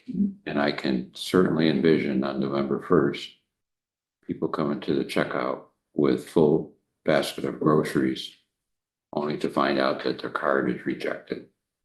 Is that fair to say? I'd say we don't know what the impacts are going to be, but that is, you could imagine that would happen. We will be communicating with, as we get more information, we'll be communicating directly with EBT recipients as we usually do. Will you be communicating with the retailers? Because I would think they would want to put some special signage up ahead of filling up the grocery cart and going into the checkout line. Again, it's very early. I think that's an idea that we'll put on the table. We just barely found out about the impacts of this. We were hopeful that we would have a contingency option. And just before this meeting, found out that that's. Does anybody have any history with the last time we had a long federal shutdown? Whatever it was, 2018 or 19, we had over a month. So we must have still run into this cycle with the first of the month. I think we had more assurances at that time about the timing of the period of what the shutdown would be, that it would be brief. And I think we went into our normal planning process, as both you heard Secretary Clark and Treasurer Pichek discuss. This is a different scenario. Thank you. At the very least, are you able to staff up your economic services offices and call center so that a human can answer the phone when someone calls? It's a great question. Again, we're still reevaluating it. The majority of the calls related to benefits, as you might notice, it's a federal program. Go to a federal call center, and that call center is impacted. It's where you would normally call to find out how much you have on your card. Oh, the number on the back of the card is a federal accessible number. Okay. Maybe we can distribute the state number as part of the committee. Yeah, appreciate the recommendation. Thank you very much. Thank you both for all your work.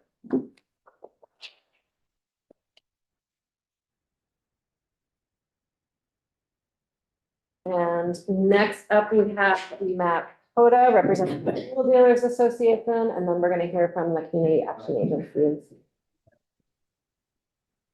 Both with really nice eyewear today. You're up. Thanks for joining us.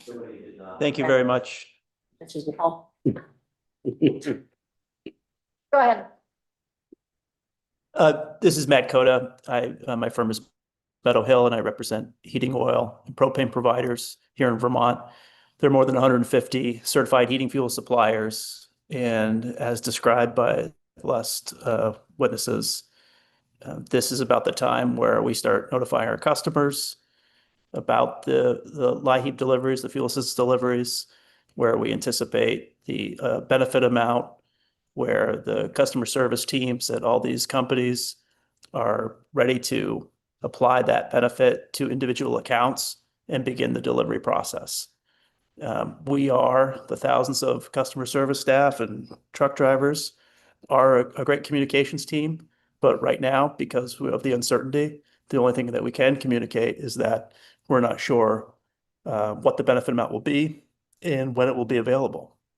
This, as you can imagine, drives a lot of uncertainty and nervousness amongst consumers and the fuel companies. Many of our clients that receive fuel assistance have empty tanks now. And the colder it gets and the uncertainty about whether or not they will receive a benefit this year and whether it will come in the middle of November, as it usually does, or at some time later, is generating a tremendous amount of calls to our office at the Fuel Dealers Association and the individual dealers. And we're ready and able to provide clarifications to the customer base. But as of now, the only thing we can say is we don't know, as you've heard this afternoon over and over again. Are there any questions about what we do or how we do it? Yeah, Representative Harrison. Yeah, Matt, you have this typical benefit, seasonal benefit that comes in early November.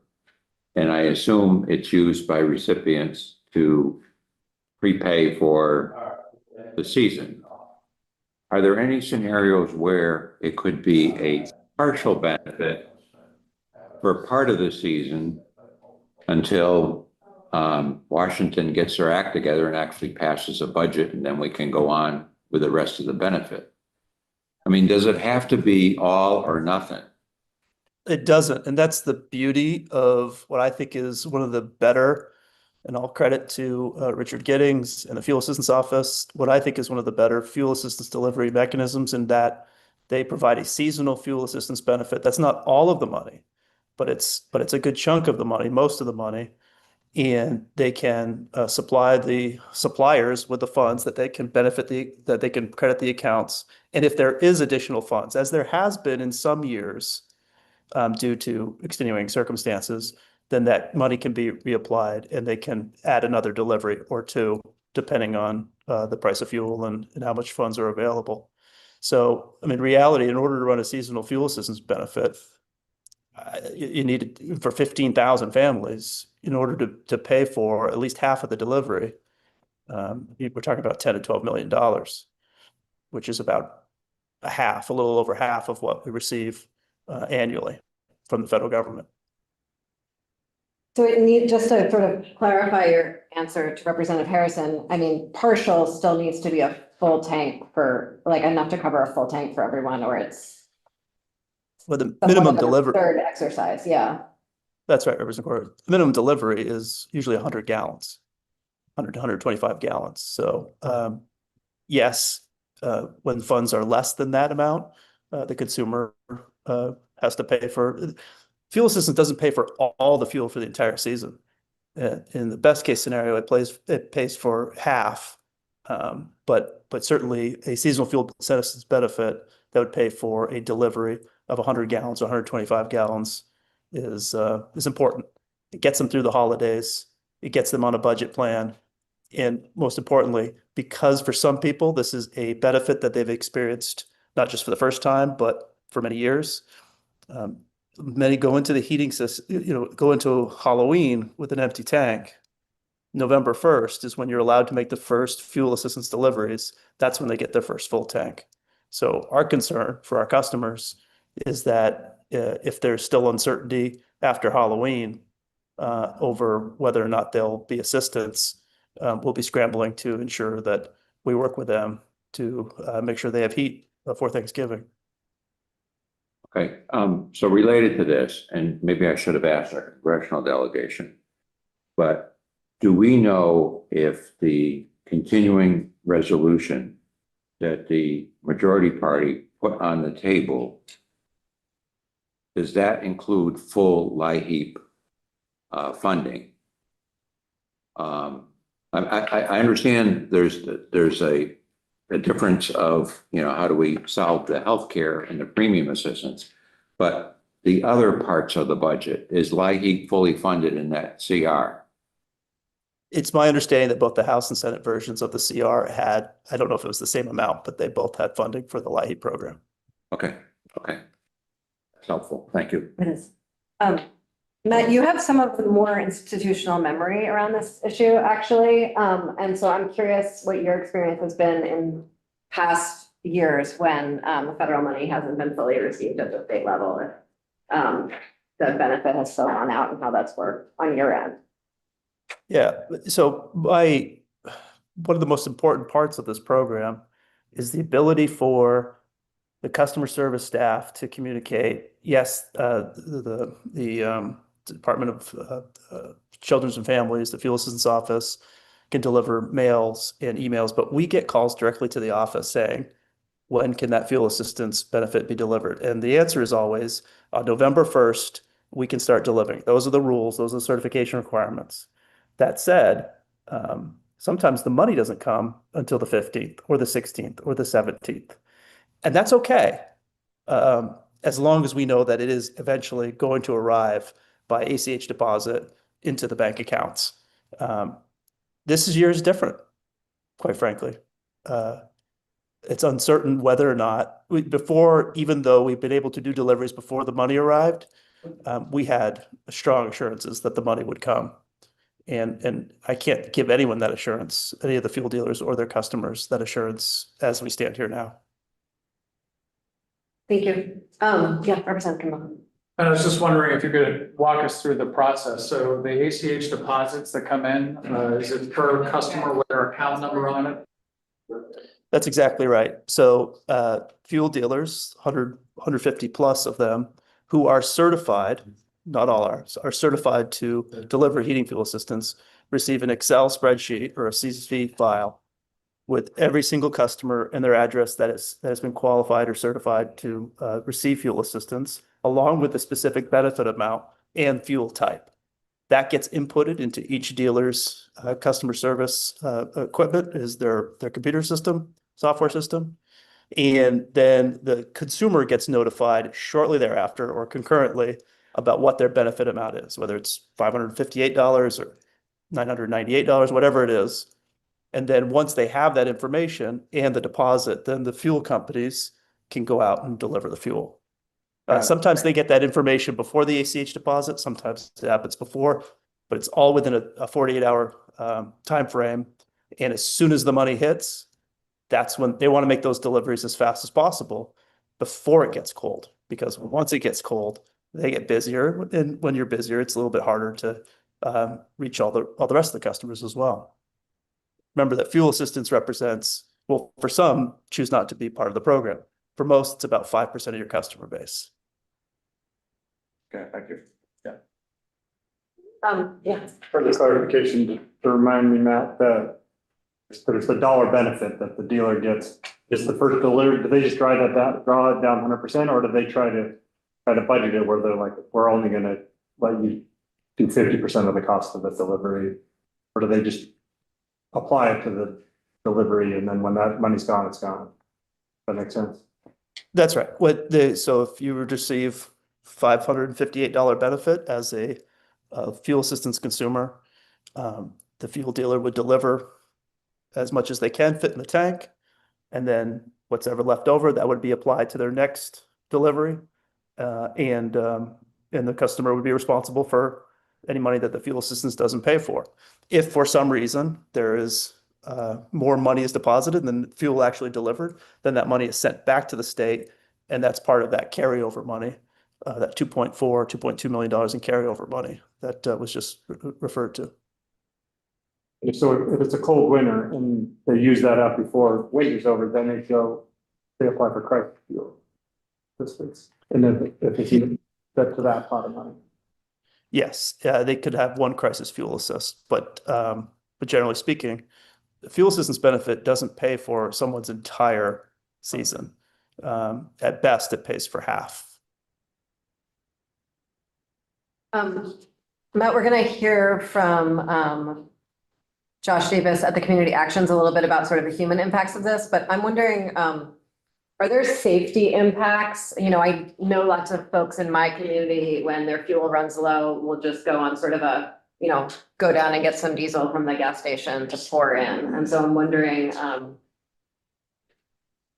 your thoughts on sort of the safety impacts of fuel money not going out and it getting cold out. Yeah, I mean, that happens regardless of a federal government shutdown. When people cannot afford a 100-gallon minimum delivery, they can fill up a 5-gallon can with diesel fuel if it's heating oil. But of course, having people drive around jerry cans of fuel oil in their back of their car, not necessarily a great thing to be encouraging. More importantly, when people experience this type of challenge in heating their home, some utilize wood stoves that may not have been used for a while, chimneys that may not have been cleaned for a while. And certainly we have that concern with carbon monoxide and smoke inhalation for people using heating systems that are either not tuned, not cleaned, and especially combustion systems. Thank you. Chimney fires. When I was on the fire department, we had more chimney fires on the coldest winter when people would light stoves or fireplaces that they had never used or hadn't used it. Yeah. Thank you very much for joining us, Matt. Appreciate it. Thank you. Josh, thank you so much for jumping in with us today. Really appreciate it. Thank you very much for having me. I've really appreciate the conversation. And I thank you so much for the opportunity to speak today. I'm here. I am Josh Davis. I am the Executive Director of Southeastern Vermont Community Action, SEVCA. I am here today representing the Vermont Community Action Partnership. VCAP is made up of the 5 community action agencies that cover the entire state. And so we're here to ask you to immediately activate contingency plans to fund all 3 aspects of LIHEAP. We've talked about LIHEAP funding, and I just want to put a fine point on, we want to ensure the release of seasonal fuel funds to allow Vermonters to get that fuel delivered ASAP. Matt Goda was just talking about. We also want to ensure that community action agencies can access funds to staff up immediately to get ready to distribute crisis fuel. And we also want to ensure Vermonters can access emergency heat funds for repair or replacement of broken heating systems. So all 3 of these represent how LIHEAP makes its way into our community. I'd also flag that there's been tremendous uncertainty with LIHEAP going back to last season with DOGE and with big cuts. And so anything that we can do to communicate contingency plans, both to agencies that like us and community action agencies, is fantastic, but more importantly to the people who rely on this year after year. And LIHEAP, people that are supported by LIHEAP, they're not abstract line items. They're, you know, literal lifelines for thousands of Vermonters, many of whom are elderly, single, who lived on fixed incomes, people who are working, people who contribute to their communities, are in retirement, are disabled, and they're just simply trying to make it through the winter. And so I wanted to talk about the seasonal fuel, crisis, fuel assistance, and also emergency heat. I think we did a good job covering what seasonal fuel does. Just underscore with crisis fuel, it's a companion program, and it does help when the tank runs dry. It operates from the last Monday in November through mid-April. Folks really have to be in crisis to access this program. The tank is at 25% or less, or you're at a week supply or less of wooden pallets. And so folks are really pushed to the edge when they're accessing these programs. We haven't mentioned the emergency heat program, but this supports homeowners whose furnaces have stopped working. That begins November 3rd. I would say we already at SEVCA have 8 households that are in the queue, ready for when this program opens up. That means that between now and November 3rd, they do not have a primary source of heat. It is getting colder. They're using any means necessary to stay warm right now. I would also add, in talking with our program director yesterday, we were talking about canning, which is when you're using fuel to go into, like using diesel to go into your fuel tank, and the impact that that can have on your fuel system, the negative impact. And so we've seen damage done from that in breaking furnaces that then have to rely on the emergency heat program. Our role as community action agencies are the frontline administrators of crisis fuel and emergency heat. So we're screening applicants, we're coordinating with fuel dealers, we're authorizing payments. And in the process, we're fielding hundreds of calls from anxious Vermonters. And so each one of those calls is a touch point with somebody under immense stress. An elderly woman heating her home with an oven, a family living in a one room in their house to save oil, but also a single adult having to decide between prescriptions or propane. So this is high volume, emotionally charged work that requires trained, compassionate staff. And most of us at the community action agencies hire seasonal employees to handle the fuel season. It's a process that really should be happening right now. And the shutdown has thrown that preparation into uncertainty. We're not able to hire right now because we're not sure if and when the funds are going to come. An anecdote from this past week that aptly describes this program is that we got a call from an elderly woman in Townsend. She lives on $1,000 a month, fixed income. She budgets meticulously, her rent, her medication, her food, but is incredibly challenged to purchase a full tank of oil. A $500 fuel delivery cost is more than she can afford. She keeps her thermostat at 60. She layers in sweaters and blankets. And at this time of year, we have to use philanthropic dollars to help knit together support for that request. We were able to do so and connect her with the Windham County Heat Fund to provide that support. But our goal of getting people to stretch from now until when the seasonal fuel assists come only works if that assist comes. And so if that is delayed, if that doesn't happen, we'll have many that will literally freeze. We don't have contingency or backup funds that we can rely on. So, and that seasonal fuel should be available first for households so that they can start the winter off with a fuel tank, as Matt was saying. Crisis fuel is only funded to the tune of about 2.3 million. And we administered at SEVCA 240,000 of that last year throughout Windham and Windsor County. It's a small portion, but it is a massive impact. And so we've been told that there are state contingencies for a while and that there was a plan if with the government shutdown. But as of right now, we haven't seen details of that plan, and the timing is mismatched with what needs to happen. Vermonters are turning on their heating systems now. We need to be hiring staff and preparing for supporting folks that are coming in the door. And crisis fuel is not enough to meet the need. We also need to make sure that we have the seasonal fuel assistance. I would also note, as I'm sure you are well aware, that this is in a context that we are seeing reductions to SNAP benefits. We're seeing rising costs for utilities and other basic needs, not to mention loss of work from the federal shutdown. So Vermonters on fixed or low income, a small cut is proportionately huge. And so we're putting people in the position of having to make impossible choices of food over medicine or heat over needed car repairs. And so you don't need me to tell you that this is just the beginning of that impact. So again, I want to request that we're able to immediately activate contingency planning to fund all three phases of LIHEAP. And I really thank you so much for having me here to be able to speak with you today. Thank you, Josh, appreciate it.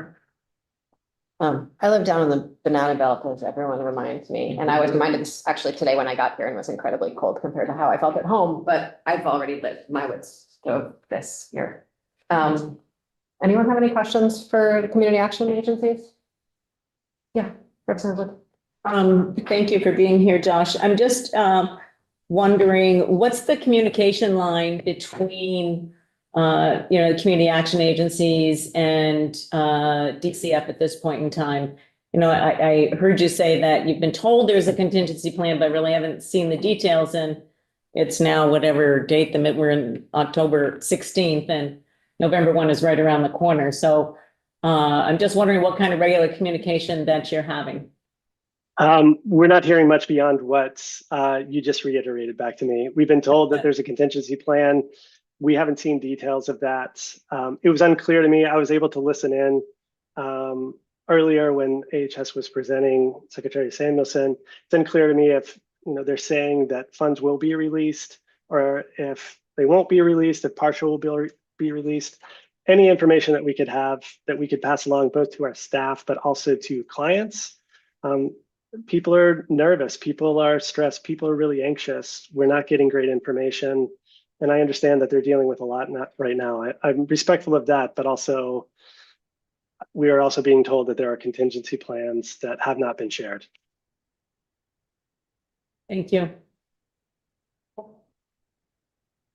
Josh, did the CAPS hire seasonal folks for, like, I always assumed it was staff that was year round that they would work on it, but you hire new staff just to work on lighting. Correct, we do.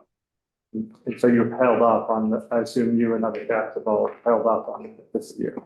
Or Yeah, doing so in hope. Right now we're trying to set things up so if funding does come through, we're able to say go. But no, we are not putting folks on the payroll right now, and I don't think my fellow CAP agencies are as well for seasonal fuel. I would also just mention that another large source of funding that we rely on is the Community Services Block Grant, and that too is in limbo with this shutdown. And so we are in a precarious financial position of not wanting to put money out there any more than we have to. And what about the application process? Is that stalled or is that gone? We haven't opened up. We're doing applications for emergency heat right now. We do have people that are inquiring about crisis fuel, but that since it's not starting yet, we're not getting applications going. What about for lighting? Would you normally, by this time, start applications for lighting? Yeah, so LIHEAP is large funding, and it comes through in seasonal fuel, which is run by the state, and then we do crisis fuel and emergency heat aspects of the LIHEAP. And so they apply, it's a statewide application. Correct. Yeah. Josh, thank you for mentioning the community development block grant funds, that those go directly to the community action agencies, not through state government. And so those are, I think it's important. I want to make sure I understand that correctly. Those are on pause right now as well. Is that what you're saying? Yes, they flow through the Office of Economic Opportunity, Okay, and OEO. And yes, that is part of the budget process as well. So just like LIHEAP is a line item in the federal budget, so too is CSBG. And so that is on pause. And those funds run from October 1 to September 30th. We just finished our FY25 allocations. And as of right now, do not have grant agreements with the state or those funds being released. So I guess my question is, do you know for your organization or the other community action organizations, how long can you go before you have to start laying off staff? Not to go out too far on a limb here, but it's within days, like maybe we can stretch for a month. I think you are all around the table are very aware that the granting system has shifted over the years to be a reimbursement basis. And so we get paid after we put money out there. It is very hard to carry much in terms of cash reserves to weather uncertainty such as this. And so, and a lot of the CSBG funds go into supplement salaries, 100%, 50%, 25% of staffing. And so depending on how we as community action agencies have allocated those dollars, I have heard from sister providers that have said this goes into November, we're looking at furloughing staff. Thank you, Josh. Thank you for being here. Thank you for the question. And while that's incredibly important, I think we really wanted to speak to LIHEAP. We're incredibly concerned about getting information and, more importantly, fuel out into the community as quickly as possible. Thank you very much, Josh. Really appreciate your time today. Thanks for having me here. Folks, there is both a PowerPoint and written testimony from that in our packet.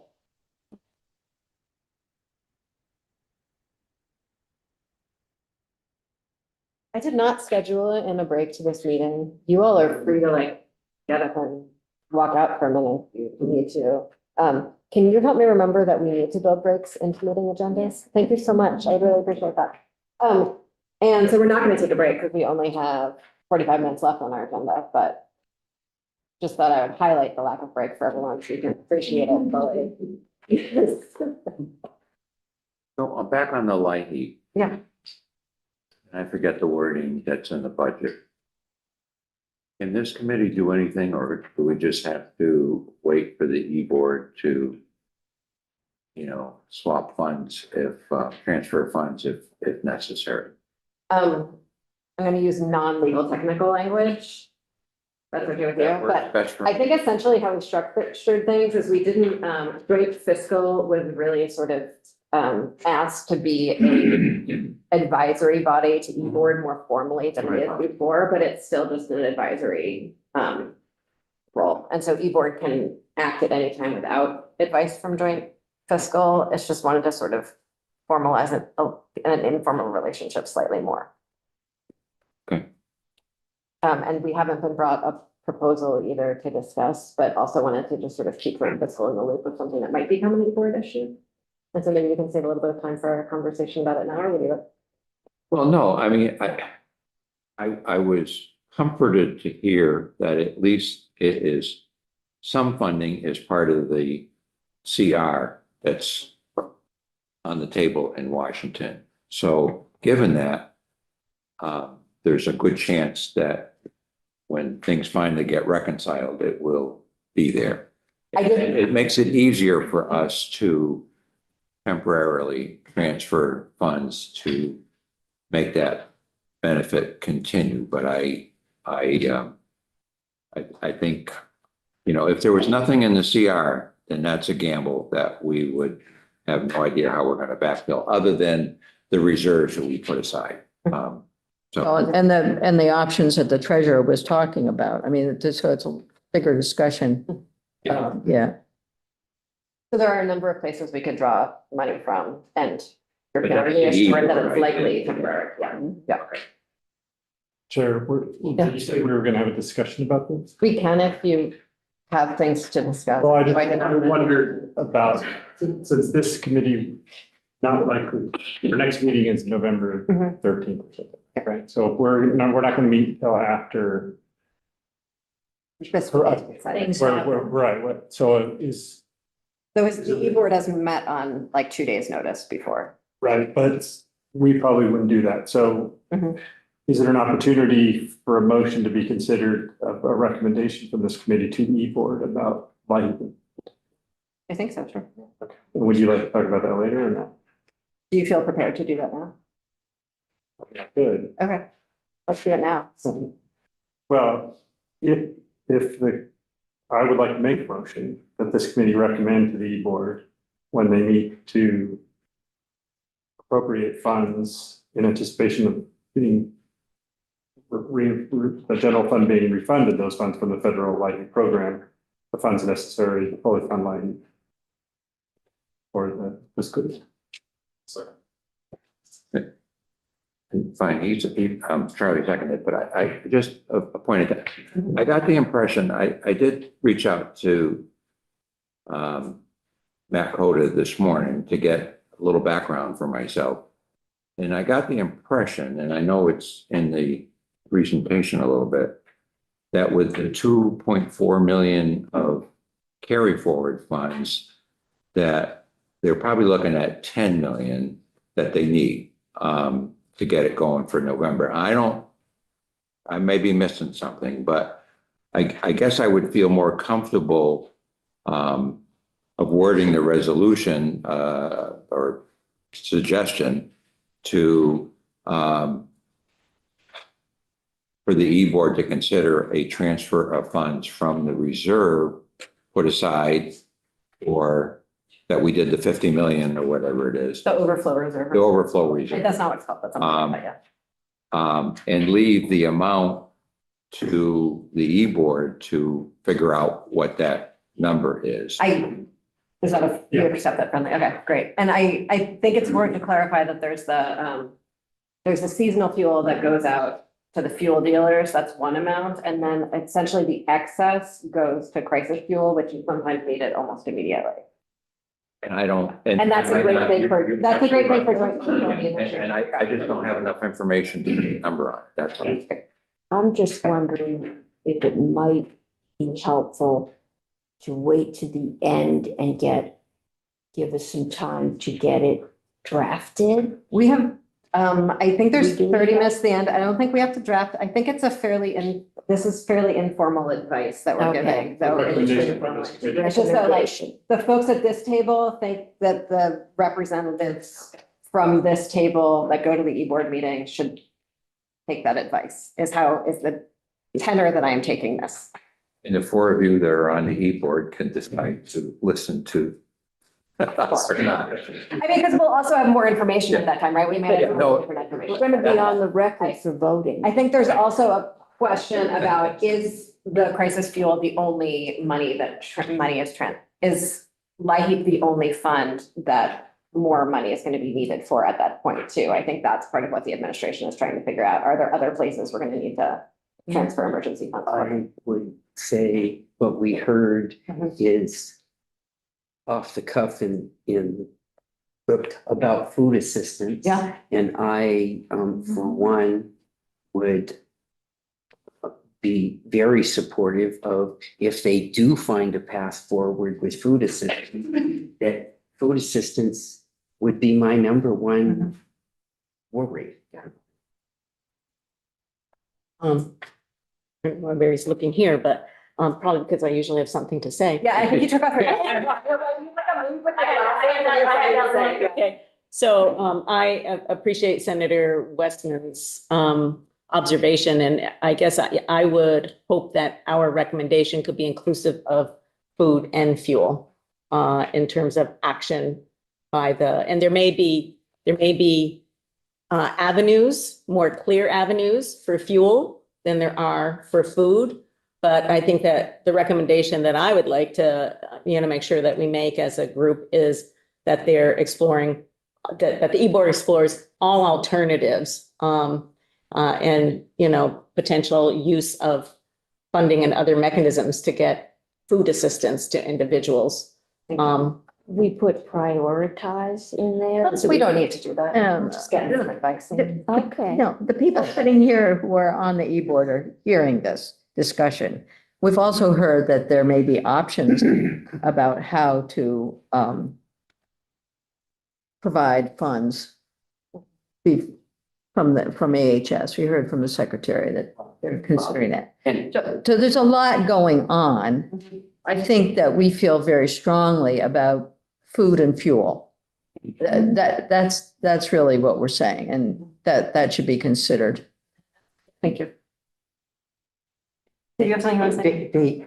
They just barely heard Yeah. about the Right. vendor. Yes, absolutely. There may be that, within a few days, they might have some ideas. Yeah. I wouldn't want to discourage those. Absolutely not.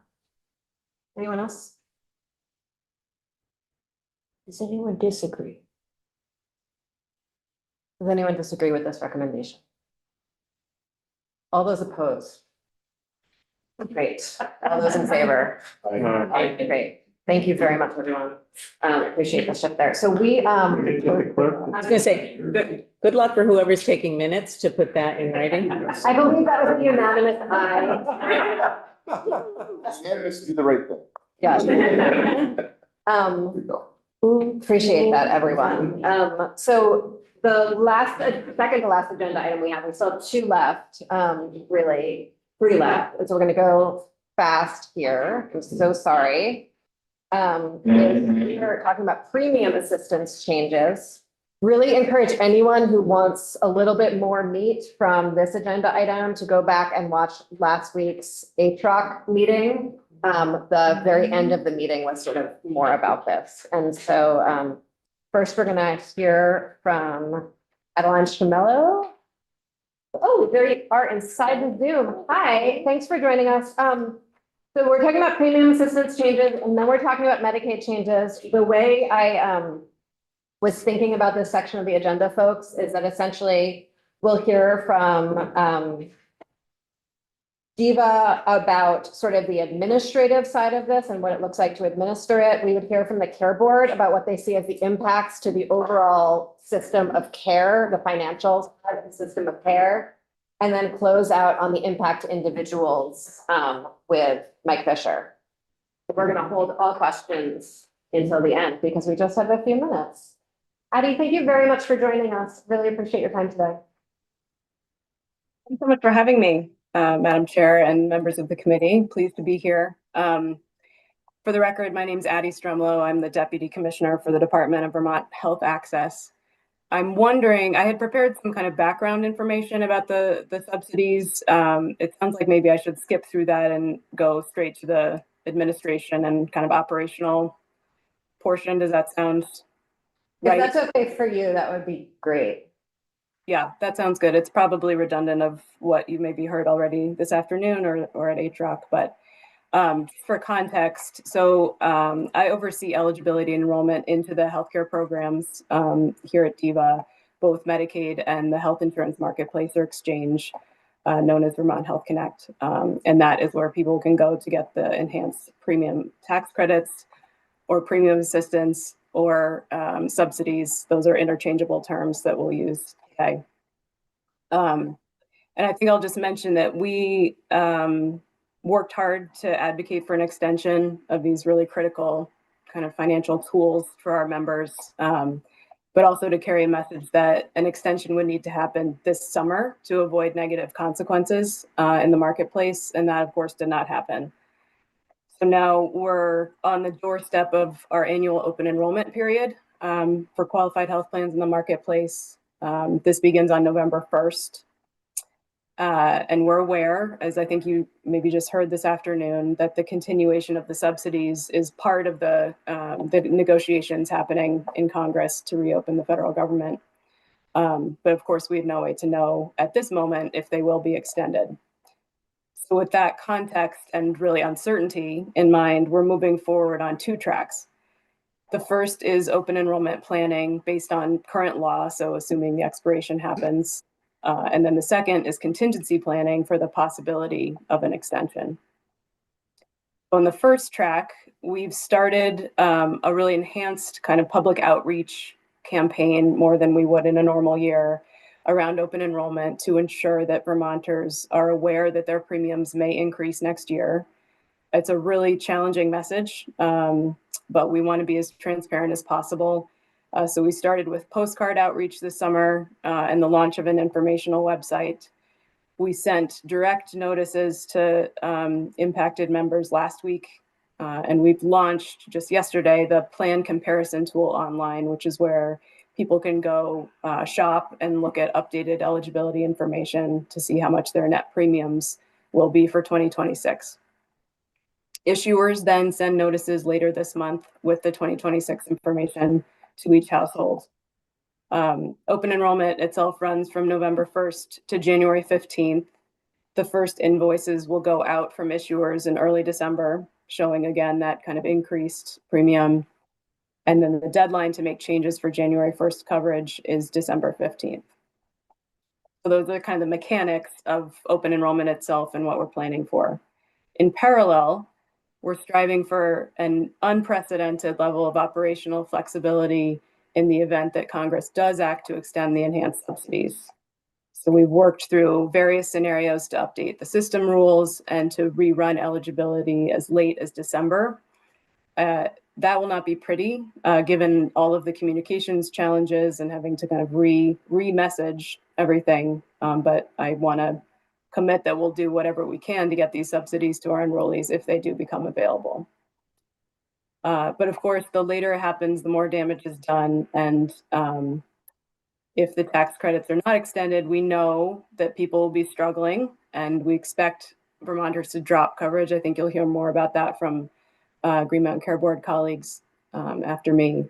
But that's why we've worked really hard to message early and often about the uncertainty itself, awareness of the affordability challenges, and just the overall importance of healthcare coverage and consideration of plan options. we're committed to keeping everyone informed about this, and we really appreciate your support in this as well, and are available as a resource to you and your constituents, especially during this uncertain time. So I'll leave it there, but happy to take questions and appreciate your interest in the topic. I just have one question. If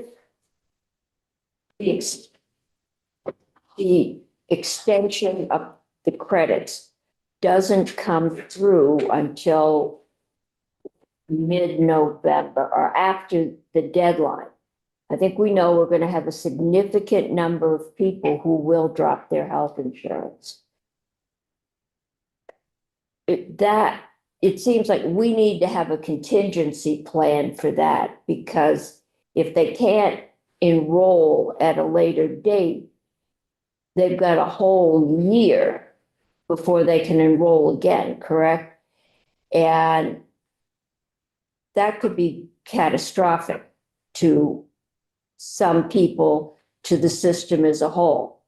So I guess it would be helpful for me, I assume, for this committee and the e-board to know what it would take for you to be able to pick people up if and when those credits are, even when they are extended. Let's hope they're extended or we have another major crisis. I mean, So. Thank you for the. Thank you. No, go ahead. I was just. we're playing musical chairs here. Okay. Shall I answer? That's a Yes, really please. good question. Yeah, and I appreciate you raising that. That is normally how health insurance works. There's a limited open enrollment period, and then you're kind of locked out till the next year. But there's an exception to that called a special enrollment period. And if we get into a situation where the subsidies are extended at a time where people have already made decisions and we're outside of open enrollment, we have the authority to offer a special enrollment period to get people to come back in. And I think that would be accompanied by a really robust outreach campaign. I think, all hands on deck if that happens. And like we've kind of said, some damage I think will be done, but we do have the mechanical tools to bring people back into coverage if that happens. Okay. Thank you. Thank you very much for your time today. Really appreciate it. Do you mind looking out for the next pieces of testimony in case we wind up with questions for you when we get further? Will do. Thank you. Appreciate it. Hey, thank you all.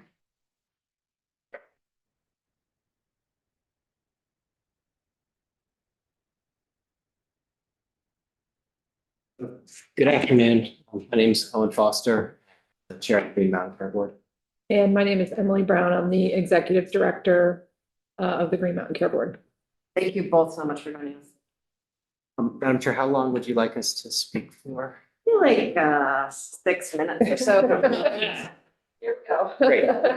All about care and. We're not, because most of us have been following healthcare enough that we don't need a full primer every time we do this.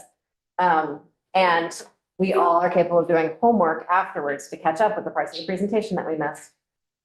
So I'll go to slide 4. The long and short of it is the healthcare system, the hospital system in Vermont is in financial challenges, very steep, serious financial challenges, incredible erosion of days cash on hand, reserves, and operating margins at hospitals over the last several years.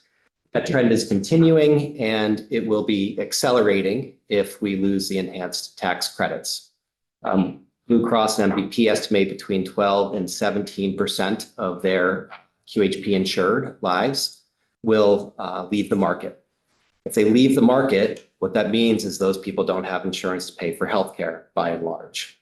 If they don't have insurance to pay for healthcare, they're not paying the hospitals. The hospitals aren't being paid. The red ink gets broader and deeper, and it's already pretty red. Go to the next slide, Emily. So this is the current cash situation and margins for hospitals. You can view the slides later. A hospital with under 110 days cash on hand is considered vulnerable or highly vulnerable. And we have 8 out of I'm sorry, I think it's 6 out of 14 hospitals are currently in that state, and some of them are exceedingly low. For example, Springfield Hospital, as of Q3 2025, has 32 days cash on hand. Brattleboro had 84, Gifford 65. That is deeply in that highly vulnerable area. So if they lose a provider, if they lose a handful of nurses and have to rely on travelers, or if they lose a handful of insured lives, it becomes a slippery slope very, very quickly in terms of their financial solvency and ability to continue to provide services.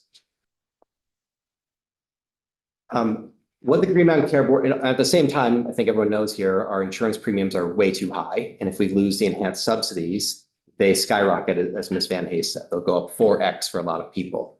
So we don't have room at the Care Board to increase insurance rates to solve for this financial problem that we have at hospitals. We simply can't do it. So what we did this year is we essentially bought 1 year of time. That's what we did. And how we did it is the legislature passed a bill capping drug prices, and that significantly reduced insurance premiums. And then the Care Board reduced $88 million at the University of Vermont Medical Center. That's a one-time event that we can do. I don't know that those financial opportunities will be available next year, which means if you want this hospital system to stay as it is, you're going to have to come up with a huge amount of money on an insurer that is having its own solvency risks and uninsured lives in your communities that simply can't pay for more, especially if these premiums go away. Can I cut to the chase a little bit? So what I hear you saying is that premiums are sort of, when this happens, premiums are going to go up. Maybe not this year as much, next year definitely. Hospitals that are already incredibly vulnerable are going to become significantly more vulnerable. You know, next on the agenda is the Medicaid impacts, which I imagine does all of the same things and just exacerbates it. We had an incredibly fragile, expensive system before any of this federal action. And so we put in place this transformation work that, if done expediently, should help protect us from some of the worst of this. I'm curious, where do you see us in that process, and why are we not moving faster? Given the, that chart about the hospitals. Right. I think that we are not where we need to be fast enough. There is a desire for everyone to have perfect plans and perfect information before you make really significant decisions. I understand that. At the same time, a lot of significant decisions are being made for us.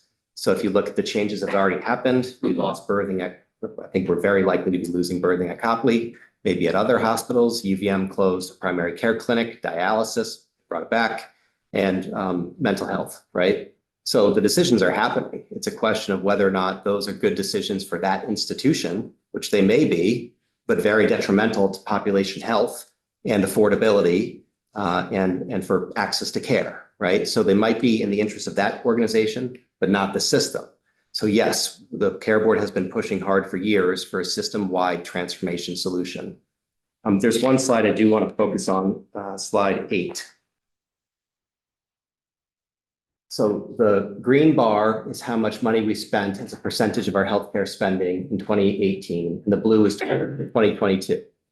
All of our healthcare reforms, to some degree, have been focusing on let's move care out of hospitals. That's how you have an affordable and sustainable system. You move it out of hospitals. With our financials, if you move it out of hospitals, they're gone. Okay? So you have to recognize and deal with that reality and face it. Our spending on hospital care has gone up significantly. We're consolidating care in hospitals, and it's not fair to the hospitals. They can't provide all those types of services in an affordable way. On some level, we should appreciate them for stepping up, but we also have to recognize that is not a sustainable healthcare system. That is why we have sky-high rates. And then the other types of services, physician and clinical, and some of the other ones that you want to see going up have actually gone down. So our reforms are not doing what we want them to do. And you can't flick a switch and say hospitals don't provide this care. You need the places for the patients to go outside of the hospitals. And we're not providing that because we haven't had the transformation that we need. I do not think we have a significant amount of time to do this because we are going to see hospitals continuing to close services. No, there's just too much here to discuss. We've got a systematic plan in place to look at gaps and needs. We've got transformation between the community and the hospital ongoing, but it doesn't happen fast enough. We've been looking for this since 2022, and we're approaching 2026. So and we've had the Oliver Wyman report to help push us along. So there's so much here, but it's critical that we continue the work that's ongoing. Yeah. I was encouraged at Bright Spot when I was down in Springfield a few weeks ago, and a person was telling me that one of the reforms we put in place in this past legislative session, allowing hospitals to deal directly with the drug companies on the 305 program, what is the number? Is it 340B. Yeah, that one. Was resulting in a savings of over $300,000 per month for them. That would, now, I might have the number wrong, or she may have had it wrong, I don't know, but that was a significant amount of money for. $40 million over the state. It's huge. That seems to help. Is that a drop in the bucket? Is that enough? I don't know the number that you're referring to specifically. That would be a significant amount of money for a hospital of Springfield size. Some hospitals are actually losing 340B coverage. So some of the problems, I don't know that 340B is going to solve any of these issues. What I heard you saying is the changes that we've made already are gonna help a little bit this year, and we're still in a crisis situation that's getting worse. The board will continue to be very mindful of the affordability of healthcare insurance. And from there, the system will need to adjust because the money won't be there. Last question. Okay, I'm looking at slide number 7, the bad debt and free care slide. And obviously that is going in the wrong direction. And depending upon what happens in Washington, we likely are potentially seeing lots more Vermonters not able to afford insurance. So that number has the potential to go off the charts. And I'm just I guess stating the obvious that while right now we have a relatively low number of uninsured individuals in Vermont, and we still our hospitals are providing $526 million of free care or writing off that in bad debt. And I'm not sure where we go with that, so I said this at the HROC meeting, I guess I'm agreeing with the statement that you made, is that we don't have time to make some of these changes, and we need to be bold about that. And that includes us in the legislature. And it's a warning call, and I hope people are listening. So I appreciate you bringing up that slide. This is a very important slide. What happens with bad debt and free care is either one of two things. You charge the insurance company more money to make up for it, or you eat into your reserves. No more money at the insurance company, reserves are plummeting. So there's nowhere for that to go. That line will spike, I anticipate, dramatically if we lose the enhanced subsidies, as we will have more people without insurance. There's nowhere for these things to go. Oh, right. Thank you to the committee for the time. Yeah, thank you for coming for such a short amount of time. Just so many, I mean, that's a low rate of uninsured.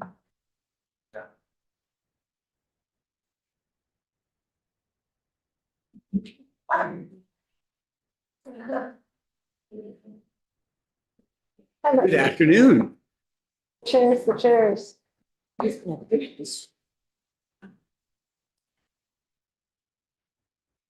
You're getting our handout because we were so late in getting it to you. Because we were putting the finishing touches on it last minute. I am Mike Fisher, healthcare advocate. Gonzalez, I'm a health policy analyst. And we will speed very fast through. We made it extra easy for those members of this committee that are not on the committee that met last week. We just attached the presentation that we did last week to the end of this one. So it's in this presentation. Have it in your hands. But we are going to really just do the first couple of slides today. And Emma is struggling with battery. I'm having battery issue. There we go. New computer. All right. I just always need to say, it is not just me or us I have a very strong team behind us, a really excellent team. 8 of those people are on the phone today, hopefully not too much longer, responding to individual Vermonters who are having some kind of challenge in getting the care they need. And I also I always need to say, the message we give to Vermonters is a much more level-headed, here are the steps you need to take, here's what's available to you. It is not so much, we're in a crisis and we don't know how we're going to get out of it. And so that disconnect is difficult for us. Maybe a little bit less press here now, but when we're talking to people, it's much more level-headed than when we're talking to policymakers who are trying to deal with the challenges. I think we can skip this slide. Just want to put on the table what the enhanced tax credits look like as a percent of income compared to what we're going back to on January 1st. You can spend more time with this later, but there's the set of numbers. We're going back to pre-ARPA, what is now labeled in this slide 2026 premium tax. So we did a couple of scenarios for you so that you could see how it plays out for a couple of different makeups of families.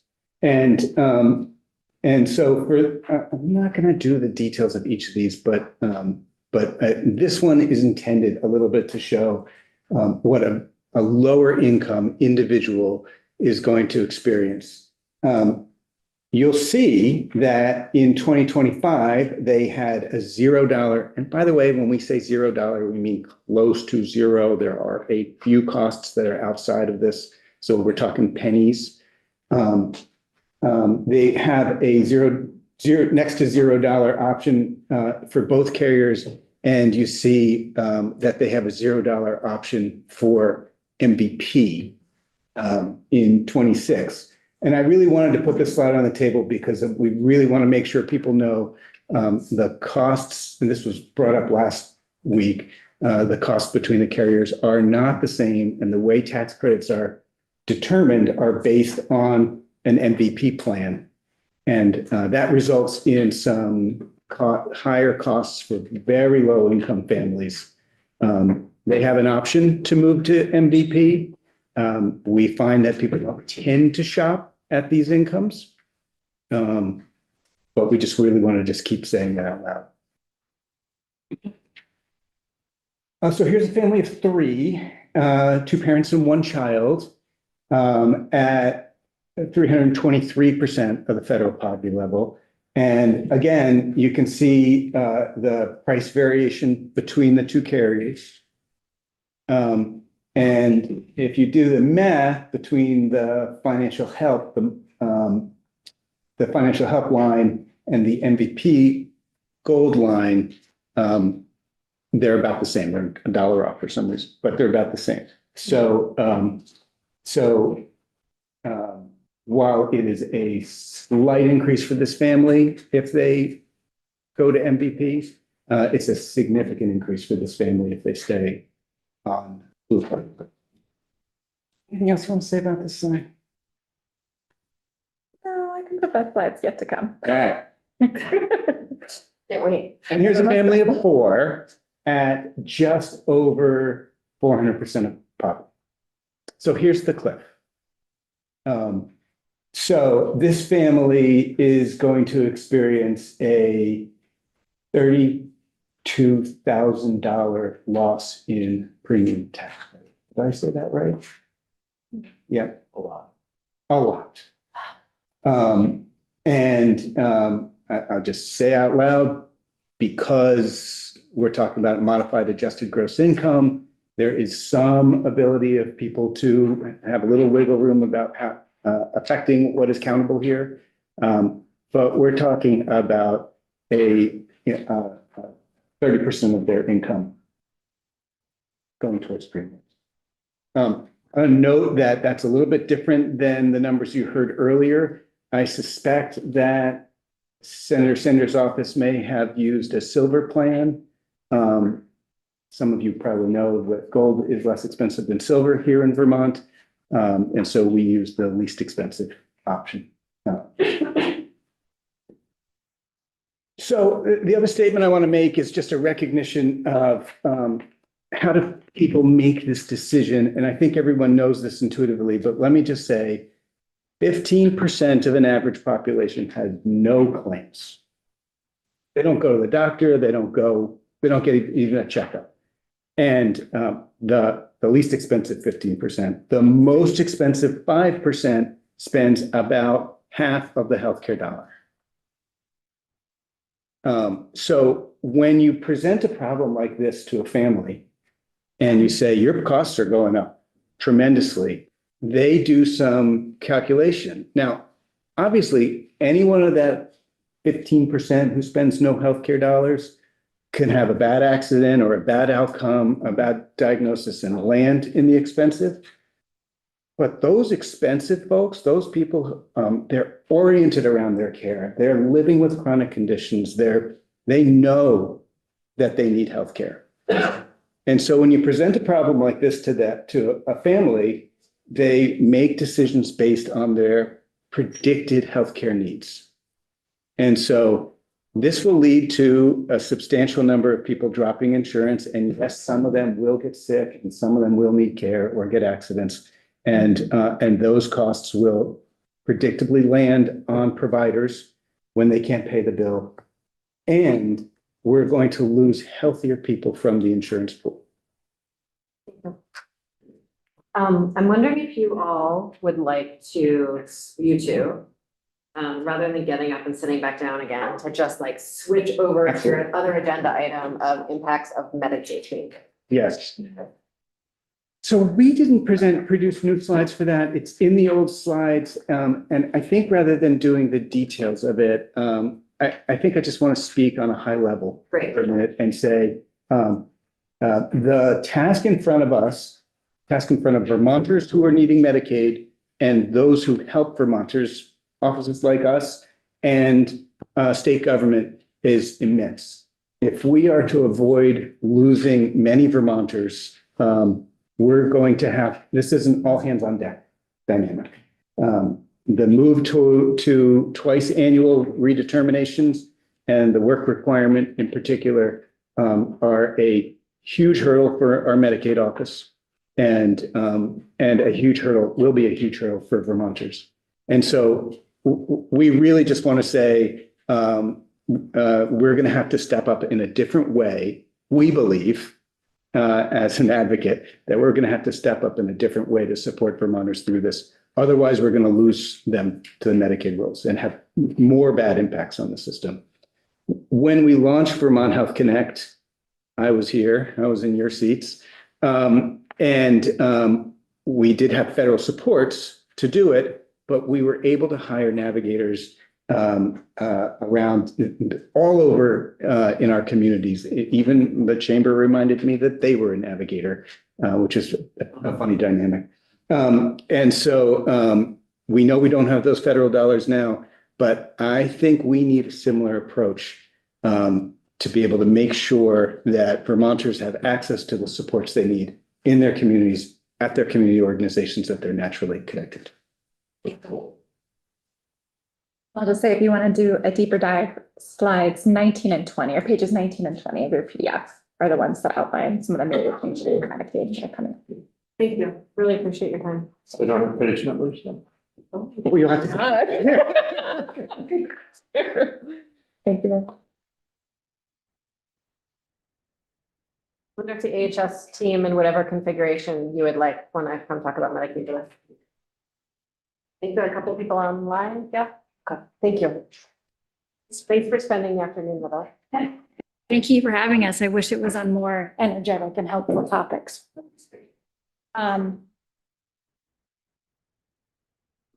Deputy Commissioner Strummelow will be doing most of the impacts today. There are 4 major impacts of HR 1 on the Medicaid program. The first of those I'll go through very quickly because it is a one that we've already identified. Before we go too far, and I hate to bring us back, the one thing that I did want folks to remember is as we look at contingencies for the LIFE program, one of those is to use state funds, and DCF already has the spending authority to do that. And so it would not need to come back through the e-board. So just want to make sure folks were aware of that. But as we move forward, the four major impacts are from HR 1. The first one relates directly to Planned Parenthood and a prohibition of the use of funds for Planned Parenthood. The second major impact that we see has to do with work requirements. Third, redetermination, and fourth are related directly to individuals who are non-citizens in the U.S. Overall. So for Planned Parenthood, that Planned Parenthood has a prohibition at the federal level for Medicaid funding for 1 year. We've talked about this here before. That's $1.1 million of projected loss of federal funds into our Medicaid program. AHS has continued to pay with state-only funds for Planned Parenthood services and will likely be seeking a backfill as part of the budget adjustment development process. Planned Parenthood has also applied for provider stabilizations grants, which is currently under review and likely to be at least partially, if not fully funded.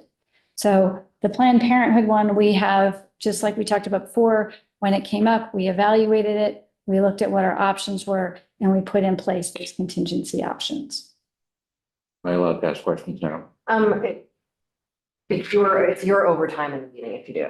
Yeah, I can't. I'm sorry. I have a meeting at. And I understand the plan. We're definitely county. Federal In government, Chittenden. we're not gonna pay for certain services done at that. Planned facility. Parenthood said we would not pay for Planned Parenthood specifically any services that are done. Okay. And I provide a significant number of services, primary care services to Vermonters. Okay, but if those services, if the client then took that service and brought it elsewhere, federal government would still pay. That is true.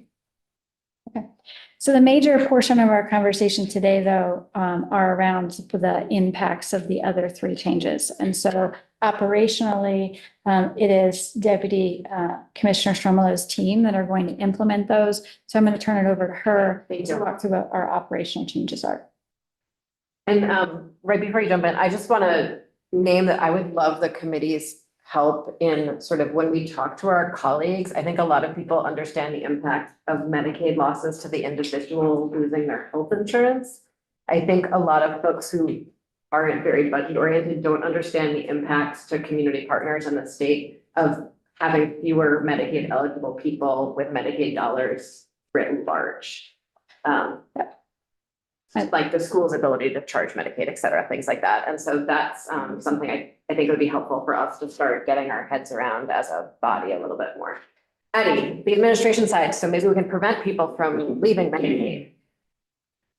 That is the goal.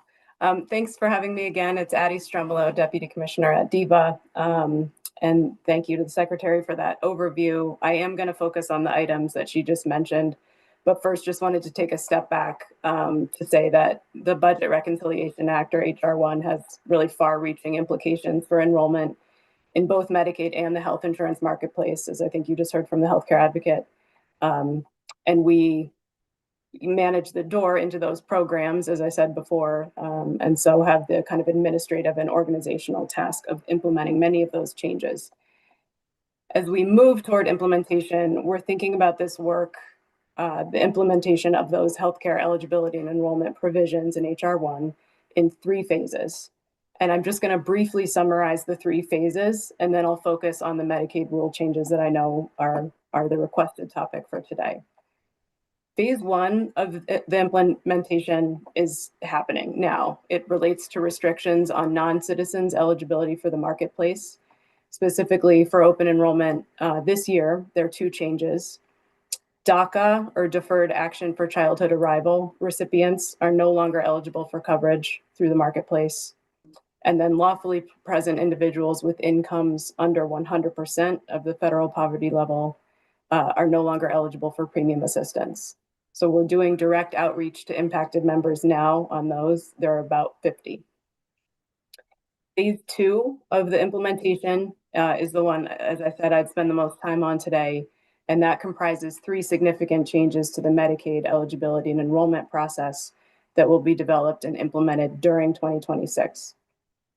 And then phase 3 is the implementation of really substantial changes to the marketplace renewal process with pre-enrollment verification and other restrictions on people preserving their health insurance. Those go into effect for January 1st of 2028. So that work will begin in earnest really in calendar year 27. So I just wanted to provide that context because I think it's important to understand that HR 1 is already impacting us both in terms of healthcare coverage and then in work for the state teams. And this will continue to be the case even after we've implemented the big Medicaid changes that I will turn to now. So focusing on those changes that comprise what I've called phase 2 of HR 1 implementation that are taking place during 2026. The first of those are the changes to Medicaid eligibility based on immigration status. These changes apply program-wide to all of Medicaid and are effective October 1st of 2026. The requirement is that certain non-citizens, are no longer eligible, including asylees, refugees, and certain other special groups. Our early estimates are that about 600 members will be impacted by this change.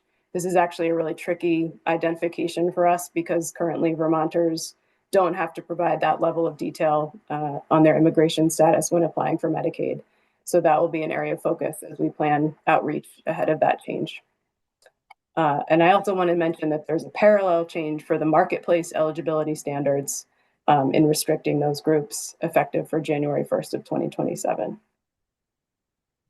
The second big change is the 6-month renewals for Medicaid. Redeterminations or renewals I use interchangeably, and those are the mandated rechecks of eligibility in order to maintain coverage. This change doesn't apply program-wide. It's specific to the Medicaid expansion population. The expansion population are generally the non-disabled adults eligible for Medicaid based on income, up to 138% of FPL, and we refer to this as the new adult population. So this change is effective for January 1st of 2027, and it requires increased redetermination frequency from annually every 12 months down to every 6 months. There are about 55,000 new adults currently enrolled. The third area, as mentioned, are the Medicaid work or community engagement requirements. This also applies to the Medicaid expansion population or the new adults and is also effective for January 1st of 2027.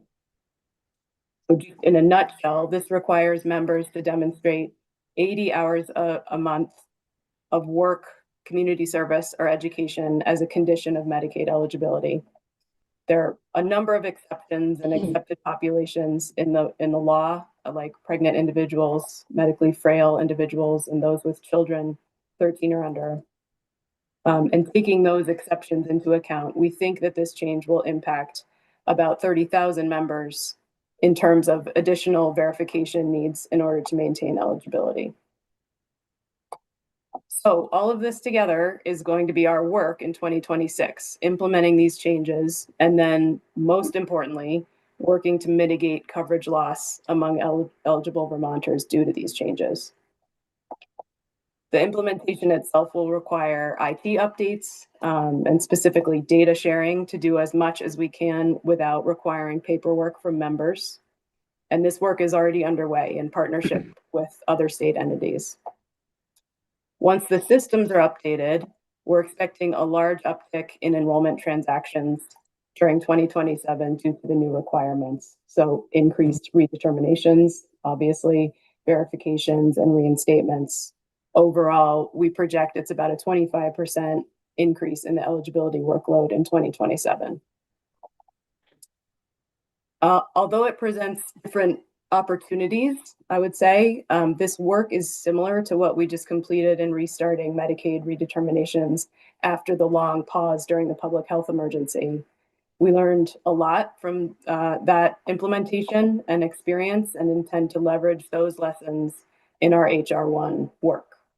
And I'll just highlight a few areas. One is relates to the system modernization and facilitating automatic determinations using electronic data sources. Also around member communications, early warning, frequent follow-up to members, outreach through multiple modalities, and just in general, expanding efforts to connect with members and community partners around the changes. And then finally, opportunities to connect Vermonters with options and resources to retain coverage and community engagement supports. I do want to note that unlike the Medicaid unwinding process, for work requirements, a transition to the marketplace is not an option for those who do not meet the standards. So the big message here is that we're really committed to reducing the number of Vermonters who lose insurance as a result of HR1. We're working with our partners inside and outside of state government already to identify innovative ways to approach this. And more than anything, our mission at the department is to facilitate access to healthcare. So we're continuing to let those values guide us as we move into implementation. Thank you very much. Addie, thank you.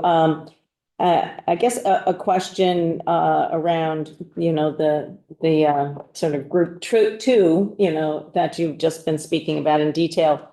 To what extent, it seems like a lot of those folks have existing connections and relationships with community providers like, parent-child centers, like community action agencies, like some of the, our other partners out in the community, and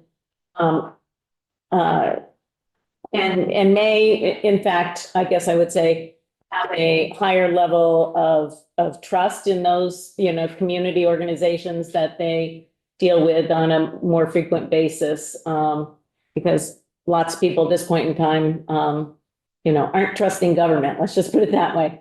Do you have, or do you anticipate any kind of enhancement to any kind of grants to those community partners to do exactly what you're talking about, to help people understand what these changes mean to them, the employment issues, the new data requirements, and all of those kinds of things? How will you utilize our community partners in reaching people?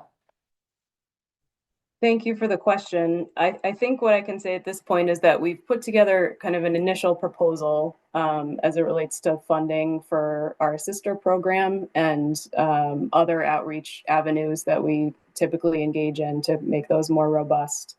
I think that probably has a ways to go as we get farther along with implementation. But one of the things we learned most over the last few years is how important it is to have those community connections and the engagement in the community rather than just, through us and through the system.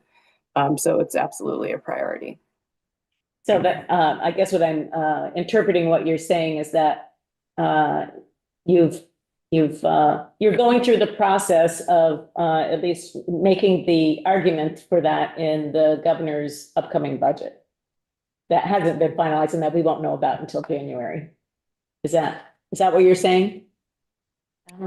Yeah, I'm saying that internally we are doing that work. Yeah. Okay.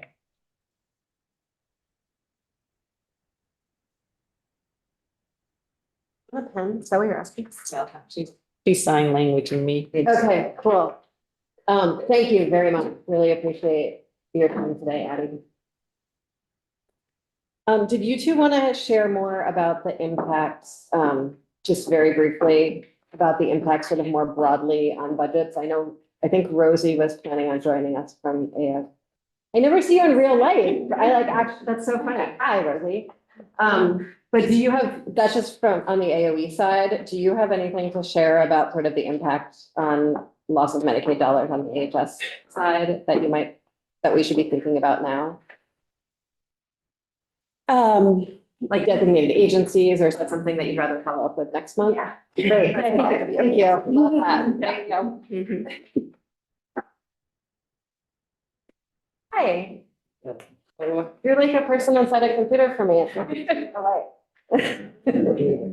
So for the record, Rosie Kruger, I'm the State Director of Child Nutrition Programs at the Agency of Education. I'm here to talk about the impact of the loss of Medicaid data. If families are no longer receiving Medicaid, what that might do for education funding. I did note you had a question about how that could impact schools' ability to charge Medicaid, and I'm not prepared to talk about that today, so we can definitely follow up on one. So I have maybe the only good news you're going to hear today, which is that we don't think at this point that this is going to impact school poverty data for fiscal year 27. There's a small possibility that it could impact fiscal year 28, but there are things that we can do to mitigate that. And that's not a sure thing at all. There's a lot of different variables. So wow, I can leave it at that, or I can tell you why. I should say that we are in the middle of the fall data collection right now that will tell us what the poverty levels are that we're going to use for calculating education funding next year in fiscal 27. So we don't actually have the data back from the schools yet to tell you for sure that there will be no impact. But what we do have is the data that we have given to the schools to directly certify students for free and reduced price meals based on Medicaid and based on the other direct certification sources that we use. And just for context, direct certification is when we find out that a child is eligible for free and reduced price meals from some source other than the household. So that is Three Squares Vermont, Reach Up, State Placed Foster Students, Migrant Education Program, Head Start, and homeless and runaway students identified by homeless liaisons and shelter officials. And recently, in the last 3 years, Medicaid enrollment, but just a subset of the Medicaid enrolled Medicaid children. So children in households under 185% of the federal poverty level who are receiving Medicaid. We get that information from the Department of Vermont Health Access. They filter that down. So of course, you know, we have expanded Medicaid in Vermont up to 312% of the federal poverty level for children. And that's, we're not getting all of that data. We're just getting the data about the children under 185% of the federal poverty level. And we're sharing that with the schools, and they're using that to directly certify the children for free and reduced price meals. That is one piece of information that gets pulled in to figure out how many low-income children attend each school. There's other information coming directly from the households in the form of the household income form. And so it's one component. We know what data we've given to the schools. And so we checked the July data this year, July 25 compared to July 24, and we're seeing a very small decrease. We went from about 48,000 kids in the total pool to 47,000 kids. And that's before the matches. So this is like all of the kids who could potentially be matched, but not all of them are actually enrolled in schools. So it's a smaller group of kids who will actually be matched. So that's a pretty small decrease. And frankly, most of that can probably be accounted for just by declining child population. We are, as you know, seeing declining enrollment. And so that's impacting all of our numbers in a downward trend. The important thing to know about direct certification data is that it is cumulative over the course of the school year. So that July number, all those kids who were directly certified in July, they're going to keep being directly certified throughout the rest of the school year. So if a family is in a household receiving Medicaid or in one of these other programs in, say, September, but they lose benefits in November, even though they've lost those benefits, they are still counted. They still have that status throughout the rest of the school year. So that's what mitigates that impact this year. For fiscal 27. In fiscal 28, by next July, next July is when we'll be starting to that cumulative process over again for directly certifying kids for the following school year. At that point, maybe we'll have seen a drop, although you heard some of those impacts don't occur actually till after that point. And so there potentially could be an impact in fiscal year 28 if by next July there's been a decrease in the number of kids. But some of those mitigating factors are, do the families that drop their Medicaid, drop from Medicaid, are they under 185% of the federal poverty level? Are they households with children? And so we're really having to it's a much smaller group, and we don't know what the economy is going to do between now and then. And so those households, may be qualifying for 3 Squares Vermont. There may be other circumstances. They may have just dropped below 185% of the federal poverty level. And so they submit a household income form. So even if they're not in any of these programs, as long as they're under that threshold, they count as low income. Okay. So there's a lot of different factors. So we can't predict for sure, but definitely feeling pretty confident about fiscal year 27. And there are things, again, that we can do to mitigate fiscal year 28, which is mostly encourage families to submit the household income form, even if they've been kicked off of these programs. If their household income is still low, we'll be still collecting on that way. Thank you. That was, Yeah. and with some reassuring information. I appreciate it. We're gonna spend 5 minutes on the final agenda item, 87, if that's at all possible on your end. And so everyone, can come up. So maybe everyone could come up together. Sarah? Yeah. Well, so how do you want to do this? So I was intending to really provide you a lot of the thinking behind the decision that we made and the process we've engaged with. And so 5 minutes is because it's really important to the state government. But and so I have my team here with me because I think it's important because there's a lot of people working really hard on this. So we've got Commissioner Manoli, Deputy Commissioner Kasicki, Commissioner Fastigi, and the Chief Recovery Officer, Doug. Okay. So I will go as fast as I can, but it is, as everyone knows, it's a really critical issue right now in state government. And so I want to. Good. So just to kind of level set and be clear, when we made this decision to establish a more consistent standard of in-office work, we knew it was going to be disruptive and we knew it was going to be a big change in our workforce.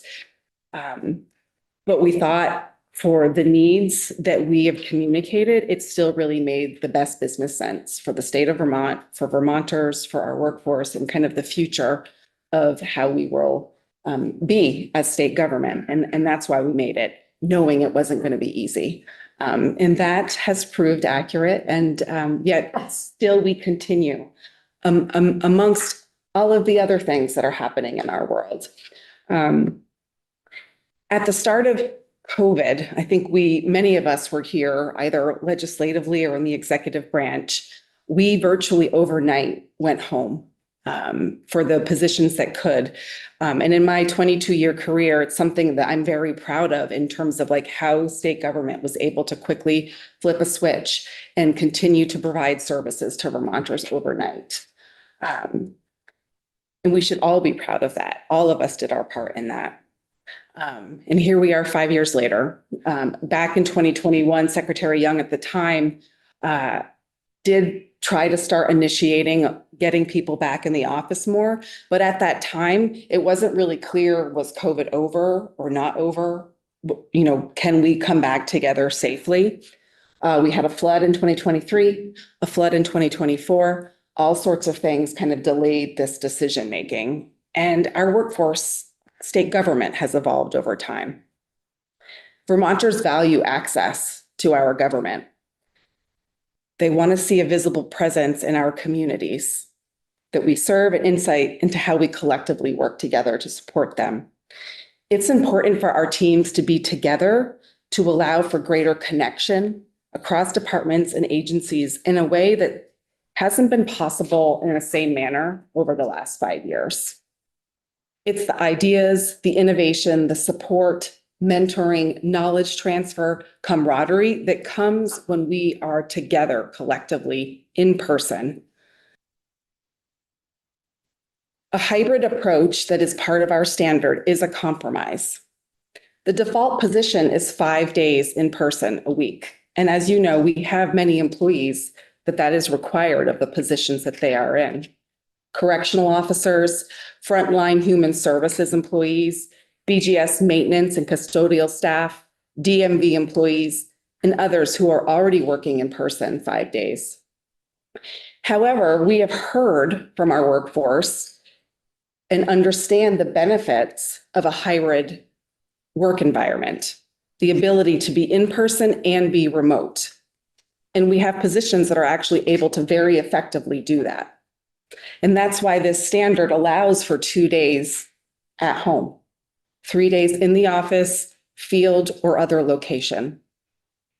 We initiated this process in August and provided employees with 3 months' notice for transitioning back to the office part-time, acknowledging that this is a big change for a lot of our workforce. And we wanted to provide as much notice as possible, but we are continuing to develop the guidelines to support this in-office hybrid standard. And we have created mechanisms to ease in this transition. Our goal is to retain as many of our valuable state employees as we can. This has been probably the most transparent and public development of workforce standards and practices in the history of Vermont state government. I provide weekly updates to our workforce. These updates include guidance, frequently asked questions, and directions on how they can provide feedback to our process. These communications are available on the Department of Human Resources website. I did provide the link to Autumn. In addition, we conducted a survey of all state employees with multiple communications about that survey from my office, Human Resources, and through the appointing authorities across the entire executive branch. Over 4,600 employees completed that survey. The data has been used by the advisory group to assess needs and inform recommendations. And we've made those survey results publicly available. So it's on the DHR website. We received a lot of requests for the information, and I thought it was really important to share that and for all of us to kind of understand what our employees are saying and where and how they are working now. The governor and I tasked a cross-agency advisory group with developing recommendations to minimize operational disruptions as employees transition to a more consistent in-office presence. The Chief Recovery Officer, Douglas Farnham, is leading the group. It includes representatives with operational expertise across multiple agencies. We are also relying heavily on our experts from Human Resources and Buildings and General Services. This is what they do. The team from DHR has been working closely with me on further refining and operationalizing our guidance. The team from BGS is working diligently to assess our space needs and supporting employees as they transition back into the office more consistently. And to be clear, BGS has been doing that work longer than this, since August. This is kind of some of the analysis that led to our decision-making.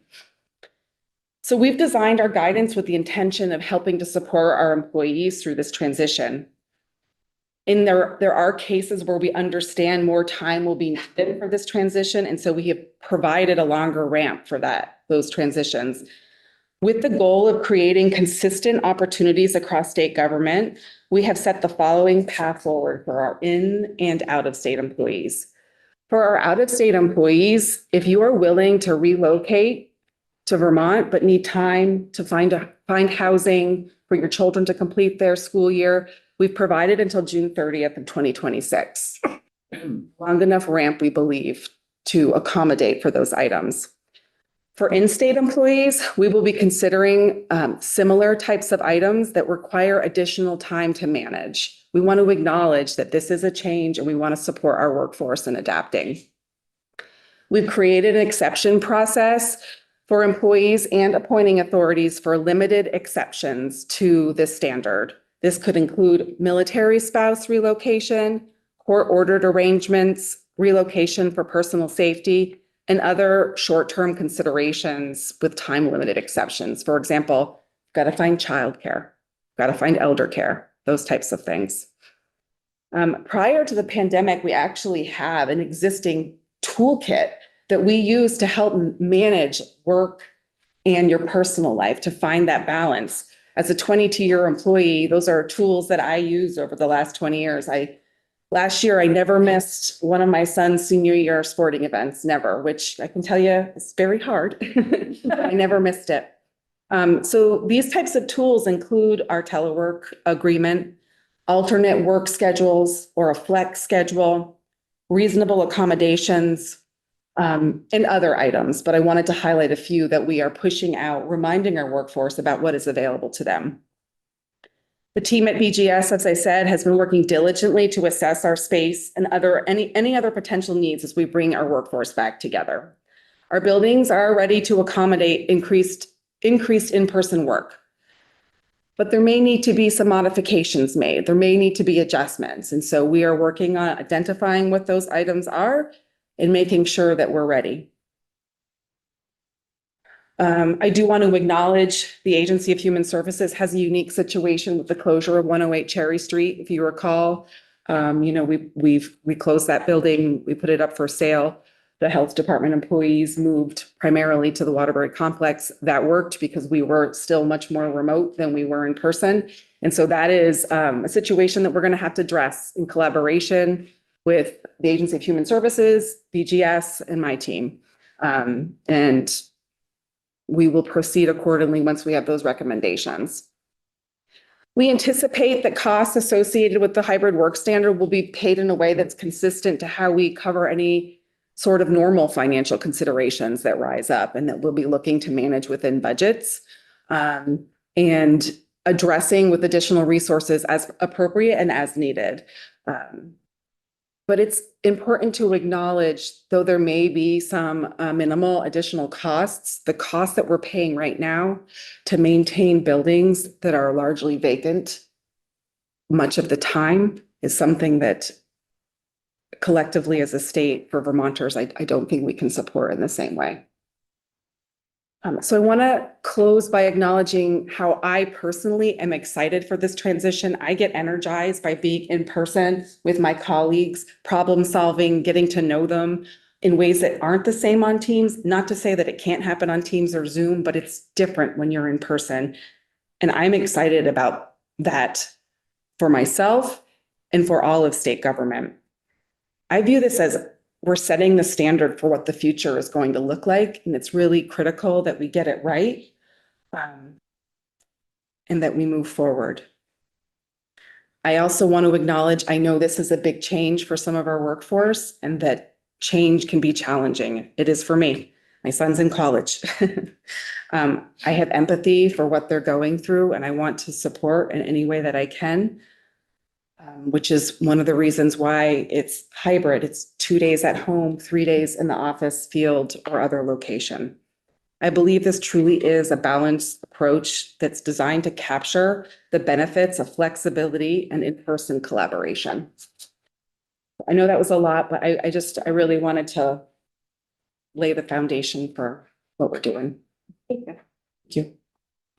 I think we had some questions. Oh, we're gonna do everything at once. So I think we have some testimony from BGS and Human Resources about just sort of building. They were here to kind of like answer questions. I thought, because we had 20 minutes, we thought we'd give the overview and if we have specific questions that we could. So I think some questions that are on the table are, what do you think the increased cost will be? Are you leasing up right now? And do you see an anticipated loss in workforce because of this? And then Jim has a question too. So I'm going to speak and then I'm going to defer to others on the team as well. So to take the last question first, I hope that we don't lose state employees, right? That is not the intention. And ideally we would retain all of our employees, understanding that there are some challenges that may be too much for our team to overcome. So I don't know how to forecast who we will lose, but my hope is to design a standard that allows us to retain as many as possible. We are not leasing up buildings right now. That's the work that the team at BGS has been doing, is to assess the space that we have and identify opportunities and ways in which we can fill it to maximize the use of our space. The reason I mentioned Cherry Street is that I think that is one that we are not there yet in terms of saying we definitively need additional lease space. But it may be a consideration in the future. And again, from a cost perspective, we did pay fee for space. We still are paying fee for space for Cherry Street, but at some point, those costs will transition away. And then the costs, I don't like it's, As I said, we are expecting to manage within existing budgets, but there may be some minimal cost that comes up. You know, one of the items that we've discussed, if we are having workstations that will be shared, purchasing Veridesks, for example, so that whoever, like, it meets the needs of the individual. Ergonomic assessments, that's probably the better way that Commissioner Manoli would have said it than what I did. What everybody understood. What I Well, there's anything else you'd say about our state? No, I think you, thank you, Secretary, and I think you, addressed everything, that we've talked about. Will you identify yourself for the Yes, I was record? just gonna do that, I was thinking, so thank you, Madam Chair. So Wanda Manoli, Commissioner of Buildings and General Services, Department of Buildings and General Services. And I'll just think, Secretary Clark, we're really diligently looking at the spaces and we're looking at utilization. And I want to say it's important for the committee to understand that how that department or division is going to operate also plays into the use of the space. So it's not just a cookie cutter approach. We have guidelines and we have rules, but how you operate, how you utilize the 5 days a week in a space. I think the secretary, she talked about, being in office, maybe being in the field, in the office. All of that plays into the assessment. And so we've really talked about, we're going to have to experience December 1st. And we know we're making good decisions now and we're working with these departments and agencies. And after December 1st, we may have to tweak some things, we may have to adjust, but we're prepared for that. Representative Harris. Well, I think most of us in this room have experienced all remote.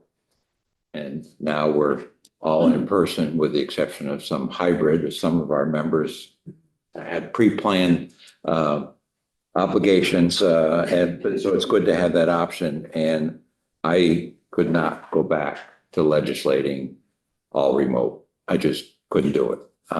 It's just, I don't think the product was worth it. So I applaud you for trying to move forward in this. My question to you is, does this just apply to the executive branch, or do you know what the Secretary of State's office is doing, or the Auditor's office, or the Treasurer's office? And I understand technically part of the executive branch, but they're independently elected. So I didn't know if any of your work applies to those as well, or what they're doing. Yeah, thank you for the question. Our analysis is indicating if you are in an office that's appointed by the governor, then this applies to you. So meaning if you are independently elected, you do not have to adhere to this standard. I personally believe in what we're proposing, and it may be a model that other offices would want to consider, but also understand they may make different choices. But their employees have to follow. Their employees, their employees, like for the auditor's office, for example, or the Secretary of State, they would follow the direction of those independently elected offices. Yeah. Do you know what they're doing? They all have things you can read. Like they all have guidelines within each office. Okay, it's just to the public, when they call on state government, they don't differentiate between different offices being elected and their different rules. I'll give you examples. The Secretary of State's office, I believe, is mostly remote.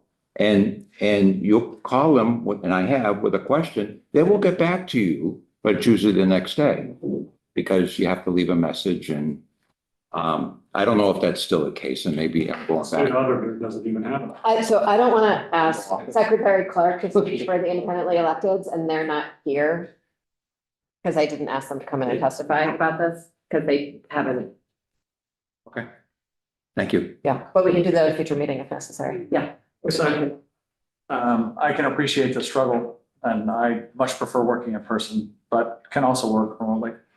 But I remember going to the Department of Labor and meeting someone who was working, this is pre-pandemic, a woman that was commuting every day from Plymouth, Vermont, in my district. That's an hour and a half each way. So I think the pandemic was probably good for her in her life. So Now we have workforce challenge still. Our last thing is what, 899 openings for staff. I wonder what the current staffing level is, what your vacancies are, and how you balance that.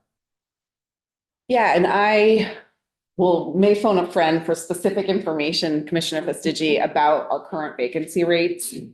But I do want to address part of your question in terms of how we balance this and what is my thought process, and clear for me as a 22-year state employee that even with this change, I think the state of Vermont is probably the best employer in Vermont.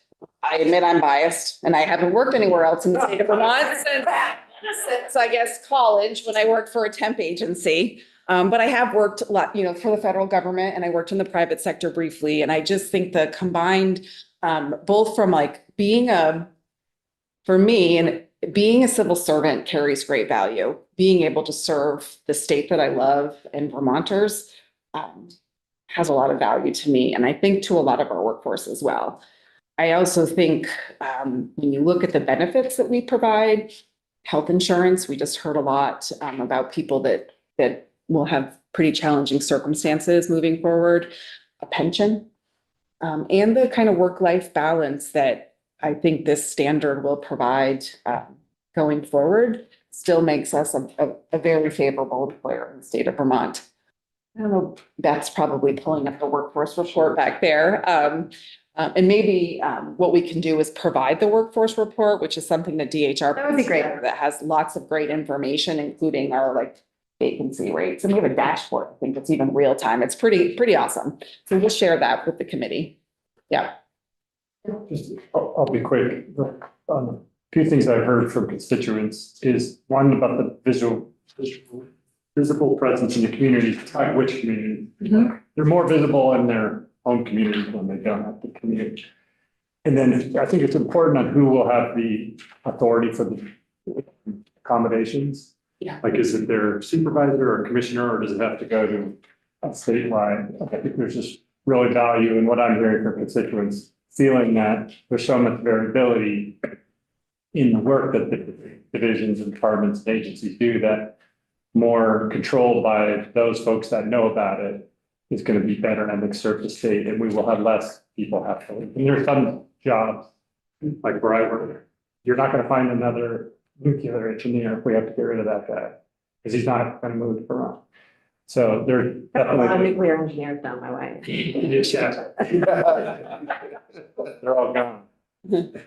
So I think you're going to need to have that. The accommodations more local. I think it's going to be better. And then other thing I hear about the buildings and the cost to maintain them, there's nobody in them. Like, why not? Or have you looked at the cost of selling them, and what's the benefit of selling them instead of maintaining them to have employees in them? So there's a lot of things to unpack in what you just said. And I guess the only question there, those were more statements. Yeah. Because I can read the guidance on who has the ability for the accommodations. That's just kind of more of a suggestion, but was there an out on the value of selling buildings that we don't need versus retrofitting them to get the employees back in? So, and I've heard other kind of assertions that we should sell the buildings and we don't need them. And I just want to know if the analysis is done. I don't know if we should or shouldn't. Yeah, I don't think it's as easy as that, right? Selling the buildings, like there has to be a buyer that will want to do something valuable with it, right? And I think we have some really valuable and important real estate and historic real estate, right? And so I think there's that part of the question, but I also think that Vermonters want our government to have a physical presence.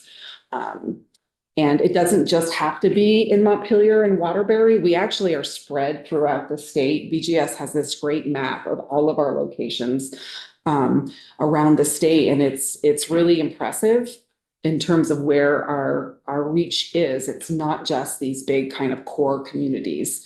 And one of our longer term visions for this is making sure that we're not only engaged in the Waterbury and Montpelier core, but that we are also out across all of state government, engaging in the communities where we have offices, where we provide services to Vermonters. So that we see what they experience and they are able to interact and understand more about what it means to be a state employee in service. I don't know if there's anything I should have mentioned about the real estate. So, thank you. I think, just to, Senator Percholite, to address that question, I think you're talking a little bit about utilization, and we don't need to get into the weeds of that. And Secretary Clark is really saying, you know, we're looking at it, not just in this core, but we're looking at utilization of all of our buildings. I think there's a misperception that every building is vacant, or we have empty buildings. We have a few empty in Montpelier. We all know why they're empty. It's a result of the flood. They're historic. We're working on the rebuild of that. We have underutilized buildings. And so it goes back to utilization. Once we move towards the hybrid approach that the secretary referred to, we're gonna have a better understanding of that utilization, which I think is then going to get to those larger questions around inventory. And it's just kind of peeling it back, but we have underutilized spaces. Representative Wood's gonna have the last word and then, or the last question, you'll get the last word and then we're leaving. Not actually a question. I want Great, then to, you get the last word. okay.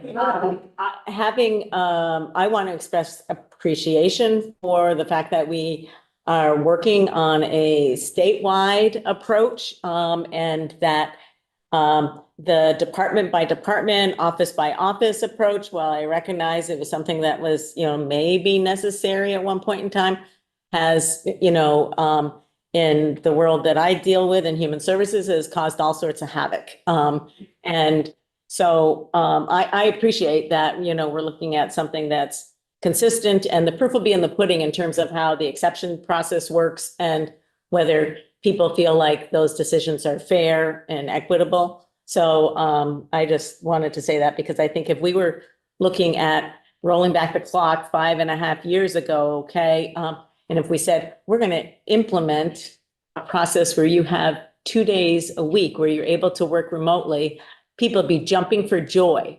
And I realize that it's a change. I realize it's a change, but I think we have to be realistic at the same time. So I appreciate it.